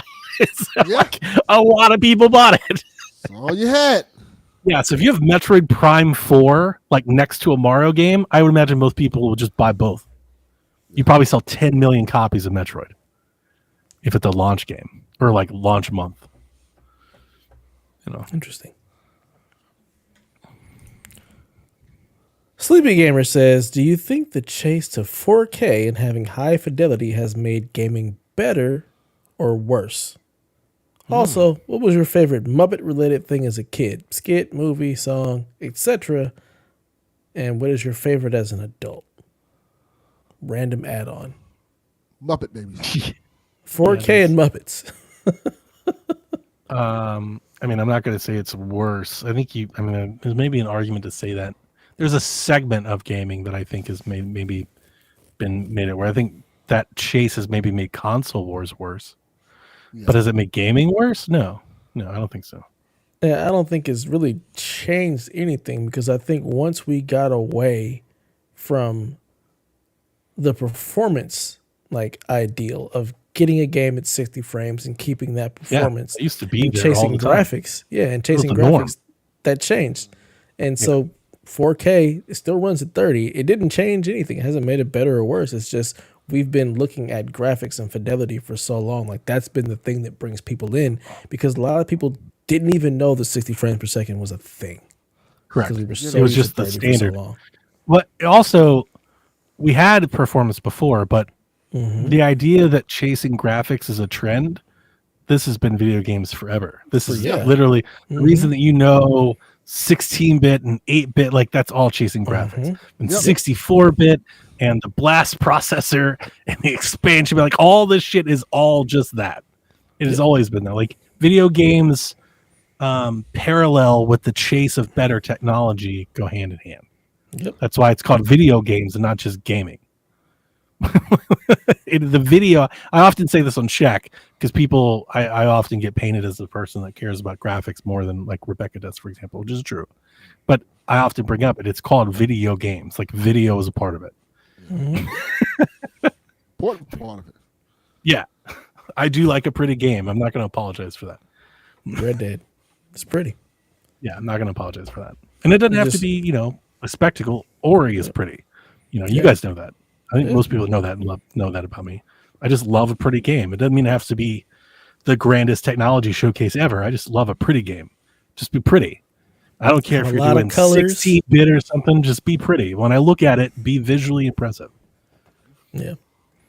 I don't think it's made it worse or better. I just hopefully one day we can get to the culmination of everything being at 60 and also having the fidelity. But it just feels like that it's always out of reach.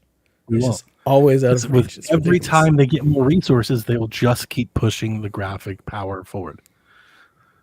Which is crazy because you got to think at some point, it really can't look that much better. Like, can we tell the difference from 8K to 4K? You can't do that now. Not at all. I saw a screenshot. There were it was like a GIF of Digital Foundry. Somebody was talking about Rise of the Ronin, and I didn't watch the Ronin video, but I saw the GIF of it playing, and it had the standard Digital Foundry. They had each mode clip next to each other, and I was like, they're all the same thing.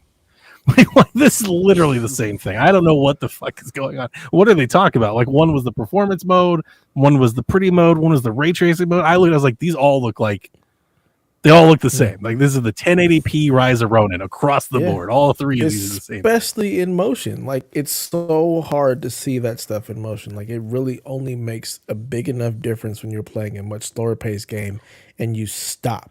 If you're not stopping to look at all the details, you're never going to notice threads on the shirt, it's pores on the skin. Yeah. You're not going to see that stuff during gameplay. That's photo mode shit. Yeah. And for that, I also wonder, turn the fidelity mode on and take the photo.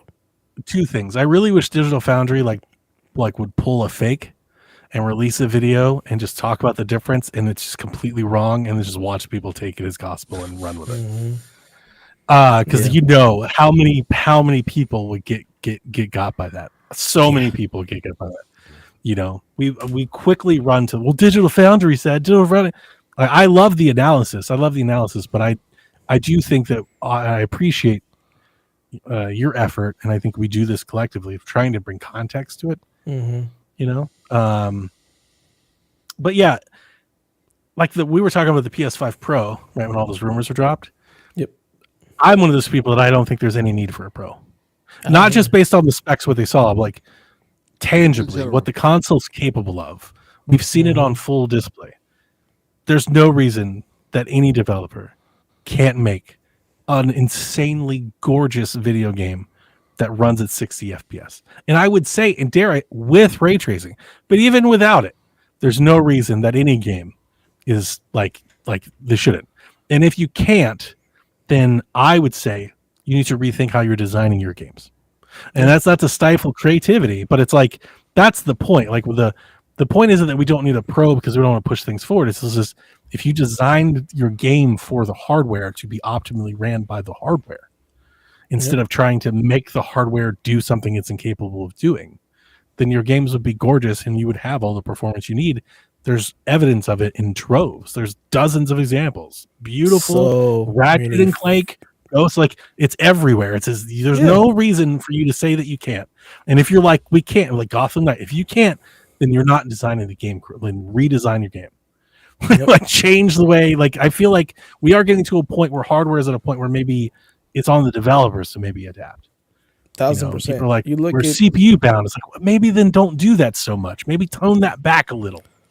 I think a lot of that comes down to like whatever the developer in-house, like whatever they're using in-house for their development kit. Like I think a lot of times you're just held back by that. Like if you're stuck using the Frostbite engine because you work for EA and you have to use the Frostbite engine, Sure. then you're limited completely by your tool set. That's a And bummer. that's just unfortunate. Yeah, I don't want to limit anybody's creativity. I really don't. I just want to optimize. I think you should optimally reflect the game. That's where, like that's been my big takeaway from all the handhelds that I've owned for the last 3 years. I said this before. I said on Check. My big takeaway. I went down this rabbit hole with the Steam Deck and the Ally and the phone and everything in between. I went down this rabbit hole because 3 years ago I was trying to play games that weren't optimally developed for the Switch, running on Switch, and I was like, I wish this was better. And ultimately, I found myself back where I was like, no, I don't want anything better. I want the Switch. I just want people to make games for the Switch. Mm-hmm. Like you play Breath of the Wild, and it's like, dude, this game's fucking incredible, and it's running on this thing. Why is all this other shit? It's like, oh, because the game wasn't made for this. And that's ultimately what I think I discovered. Even with the Ally, for as good as it is, I don't want to play Red Dead on it. I don't want to play that game at that. I don't want to sacrifice that much just to play it on that thing. To me, that's not the game. Like I would rather people make the games. That's been my big takeaway. That's why I've kind of, again, I'm not throwing stones in my eye because I do like it. But you'd be surprised. I guarantee you, if I had like a hours played, I've played way more PS2 games in my Ally than I have like AAA Steam game. I don't want to play those like that. Yeah. That's not how I want to enjoy those games.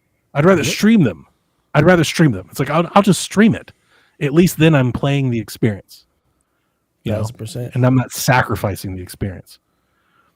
That is why first-party games they mean so much to the consoles. That's why Sony is winning. To be perfectly honest, like they've found a way to really optimize making for both those things. Yeah, they make Princess games Peach optimize. Not including Peach, Yes. but the other ones. Luigi's Mansion. For their systems. Luigi's Mansion is every bit as gorgeous as any game on any other. Like Luigi's Mansion, it looks really awesome. Incredible. Yeah, it's incredible. My son loves that game. Yeah. It's just as that's the reality of it is like you optimize for that system. You make your development kits and your tools when they're made for one specific thing, and you take the time to really develop for what that system can do. You get an amazing game that looks great and also has the performance. Like Last of Us 2, Ghost of Tsushima, Gears of War, Halo. Like they look great and they play well. Yep. And it is the design. Like it starts with like I said, it starts from the beginning. Like Doom works that way with the target. We can't do it if it hinders this is the target. This is the standard. If what you want to do drops the standard, we can't do that here because this is the standard. And it seems like too many people are happy to borrow away from that. They're like, nah, we'll do it at 40 because we get to add our shadows have 2 times the resolution they have. It's like, man, fuck that. Yeah, nobody's looking at them damn shadows. Nobody cared. Nobody's like, oh man, Spider-Man's reflection in the glass is only at 400p and not 800. Like nobody gives a shit. Yeah, nobody really gives a shit. That's the part of like the graphics part. Do Photoshop to it. That's the part with the graphics and like the Digital Foundry thing. That's where it turns the other side. Because like, if they weren't doing this, nobody would know and nobody would give a shit. Nobody would care. If they weren't like zoomed in, you can see Peter Parker's reflection isn't that detailed in this mirror. Nobody gives a shit. Nobody looks at that. Nobody pays. I've never been like, look how detailed the reflection is. Is it a reflection? It is a reflection. That's all that needs to be. All that needs to be witnessed is I saw his reflection. Yep. It looked real because the reflection was there. 1,000%. Yeah. Anything, Delvin? Delvin, you with us, man? You hanging on? Do you need to like, go? You can go. 30 frames per second. I don't know. If you're tired, you could go. Like you could pull. I'm waiting on y'all to finish. Y'all haven't gotten this long tangent about teraflops. We're waiting for you to jump in. No, not one teraflop was spoken. No, megatons, literally asking megatrons, and no, y'all didn't answer the question. The question was about Muppets. No, it wasn't. The question was about. This is your part of the question. Here you go. Muppets. What's your favorite Muppet? Yeah, because I didn't get shit on Muppets. I got nothing. The best Muppet is Kermit the Frog. Is that what the question was? The question was, what's your favorite Muppet? I don't even know if that's true though. Muppet-related thing. With Kermit? Muppet-related thing as a kid. Yes, Muppet Babies. And as an adult, it's Muppet Christmas Carol. Wow. Both fantastic. For me, it's Fraggle Rock. That is my favorite Muppet thing. I'll take that as a kid. answer too. Fraggle Rock was fucking awesome. Yes, it is. I never watched Muppet Babies. I did. I watched My Baby. My Baby's fun, but I still Fraggle Rock, hands down. Is Eureka's Castle Muppets? I can't even remember. Yeah, Is that a thing? Eureka's Castle was Muppets. Then I'll do that when I have my That own was answer. dope too. I loved Eureka's Yes. Castle. It's good. As an adult, it's not the Christmas Carol, but there's one with Gonzo where he goes to like some magician's house or something like The that. great And- Gonzo Caper. yeah, Get it? something like that. That was cool. As My an- kids, we watched that every Halloween. As an adult, my answer is the Nintendo Direct Muppets. That's a good one. It was There's dope. Nintendo Direct Muppets. You never knew that? I don't They watch did a Directs. Direct years ago during the Wii U, where they the Direct is Muppets, like Miyamoto and Iwata and Reggie. There was a Reggie Fils-Aimé Muppet, and they had the guy. Was it Burton or who does the Muppets? Who made them? Henson. What's his name? Yeah, Jim Henson. Henson. Jim Henson. He did it. He did the Muppets. Like, so he did the Muppets for Nintendo, and they did all the directing in Muppet character. Wow. And like they did the whole thing. They walked through the hallways and the meetings, everything is Muppets. It's just hilarious. That's cool.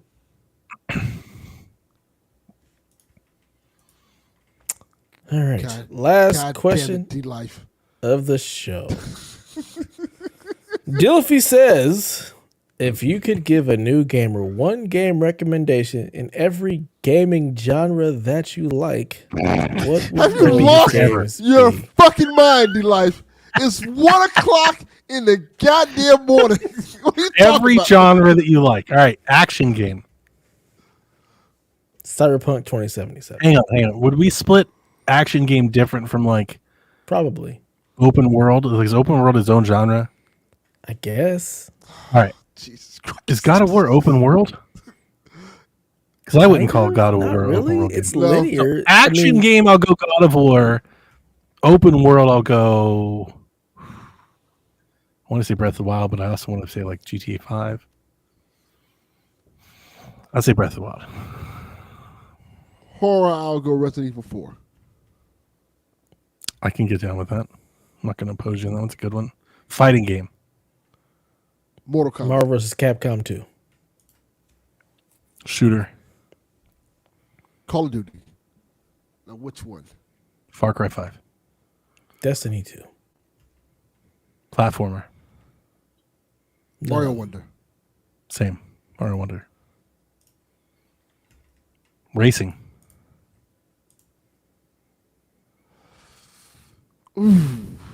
Need for Speed, Hot Pursuit on the PS1.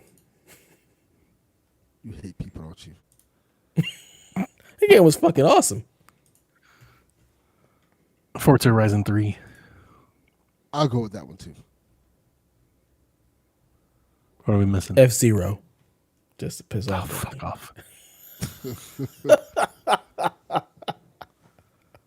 What are we missing? We miss anything? Sports. Puzzle game? Sports game. Yeah, Madden that's a good 94. On Really? Genesis. one. 94. God. NBA 2K23. Really? Not a wrestling game? Yeah. Then I'll take the bait. WCW NWO Revenge. It's a good answer. The real answer is NBA Jam. You're both wrong. Then why didn't you say that? Just cuz. NBA Jam is the correct answer. Just saying. Puzzle game. Tetris. Yeah, Tetris kind of answer. Yeah, that's a really good one. It's hard to beat that one. RPG? I know Delvin wants to say Mass Effect, but fuck you. Wow, it's hurtful. I'll say I'll sneak one in here. Valhalla. I'll kind No. of bend stuff. It's an RPG. Absolutely Definitely an RPG. Not. Absolutely not. Persona 4 Golden. Ugh. Nice. It's a good one. All right. Any other things we're missing? I have no idea. Every Music game's an game? RPG. What? Music game, What's DJ an Hero RPG? 2. Everything's an RPG, so you know. Oh yeah, we covered that in like was it PSVG like 2? 2, yeah. Like 8 years ago, we had a giant argument over what's an RPG. I also go with DJ Hero 2. So I said Madden. It's like I remember works. that argument. You were like, Madden is not it. I was like, it totally fucking is. It sure is. And it definitely is now. Mm-hmm. 100%. I've actually, I didn't talk about my what's we've been playing. I've been playing Madden this week on Game Pass. Oh, Nice. it's good. Started a franchise. Been doing that. Just zone out, don't pay no attention kind of game time. All right. Yeah, I don't think I have any other genres to think of anyway. Yeah, no. I'm sure I we can't missed think of 100 anything. of them. Sure. Is Souls its own RTS. genre? Oh, End War. I don't really have an answer for that. I just know it's a genre. I don't like those. I can't games. think of any right now. End War. Civ 5. Populous. Mm-hmm. SimCity 2000. Great. Excellent. Yeah. There you go. D-Life, a bunch of games you can't play on your mobile crap. So Watch him. He's Do going to come back that. with a list. He's do going to come with back with a that list of every what mobile you game. will. He's like, I can play this. I can play that. I can do this. And I can do that. Watch. Playing Gretzky 3D hockey, Sean. What the hell? Let's Command and Conquer Red Alert. Respect.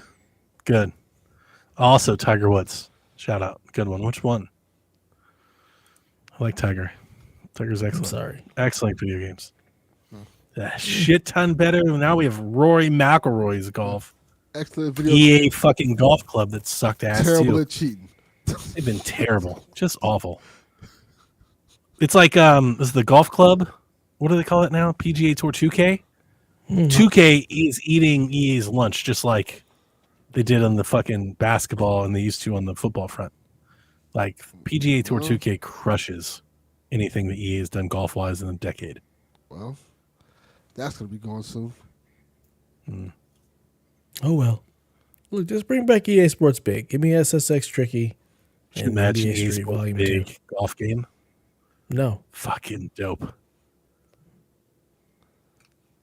They didn't even want to put out the basketball game they made. I know, right? Yeah. They made a Yeah, whole they made the basketball whole game damn like, thing. nah, we cool. Never mind. Like, what the Never fuck? mind. We're gonna sit on these hundreds of millions we wasted instead. Ridiculous. And then the line about how much games cost. Terrible. Absolutely terrible. They were like, the damage that we would take by releasing this game outweighs the hundreds of billions of dollars we made to make it. How bad was that game? I know, right? Like, it makes no sense because the previous I've watched two- people play it on YouTube. It wasn't that bad. There's a lot of people that prefer live. I'm not one of those people. I think live is kind of nuts in that regard, but there are people that say that. There are people that are like, I like the live game better. I always liked live better. Really? Even I hang on. Like old school, I remember thinking they were really good, but like not like that era, not like Live 11 and like that last couple. They were not as good as 2K. Like that was I just pretty never clear, liked right? 2K. I just never At liked all? 2K. Mm-mm. I was Oh, never a interesting. 2K fan. I Wow. always preferred live. Even like when they redid live, like 19 and I think it was 18 with the one. I preferred that gameplay better. Interesting. I mean, I can appreciate it. Like I'm not saying you're wrong. It's like how I feel about golf, right? Like 2K is just it's a significantly better game. You know, I'm sure there's somebody out there that's like, I like the EA Sports one, but 2K is just way better as a better game. Yeah. But I yeah, just never cared. live got bad there for a minute. I liked live during like the Wii generation. I think I was a live guy too. But it was more arcadey back then. Mhm. When they started trying to be 2K, I think that's when it like went off the rail. I was like, this is not. Yeah, This is I never liked 2K. I don't want to play a sim basketball game. I have zero. I felt like desire that's to do what that. live was trying to do. They started to go down that road. I mean, I stopped playing sports games in general for the most part in the early like 10s, 11s. Like I Aughts? just Oh, okay. yeah, I stopped playing them. Because like okay, live so- 06 and live 08 and shit, like that was my shit. I missed like the one click alley hoops and shit. Like it was almost Oh, yeah. jamish. It was pass, shoot, jam button, hoop button. You know, like this is dope. Yeah. Like let's have fun. And when they went away from that and they started doing the shot stick and the fucking, I was Let's like, make it I'll just as real as play possible. 2K then. Yeah, that's 2K when I does this legit. better. I legit stopped playing like Yeah, games me like that too. when they were like, I don't want to play. I just want to shoot the fucking Same. ball. I don't want to have a shot Same. stick, and I don't want to have like to worry retro about bowl my and shit. release and Same. stuff. Like I don't want to Yeah. do all that. Yeah, they Like should- Same thing before with you Madden. just Play Madden, just and they're time like, to "Here's release. this fucking quick time event to pass the ball." I'm like, "God, fuck! Just let me throw the goddamn ball. Yeah, I just Just throw to X." X receiver, exactly. This is the X receiver. Yeah. There's the script. I just want to like stop all this. I feel like we need. I feel like we need multiple franchises.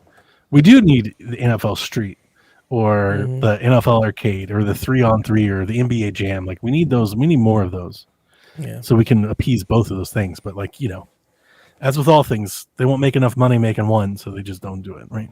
Yep. Yep. That's unfortunate. All right. Well, that does it for this episode of the Play Some Video Games podcast. I hope you guys enjoyed your time listening to us and all of our shenanigans. Yeah. Until next time, play some video games. Nobody's sleeping in the middle of the bed. The middle of the bed is only where you do the business. But when everybody's ready to sleep, it's the side of the bed that can't be beat. It's the middle of the bed where lovers meet. But when it comes time to slumber, it's the edges. Ooh, ooh, ooh, the edges.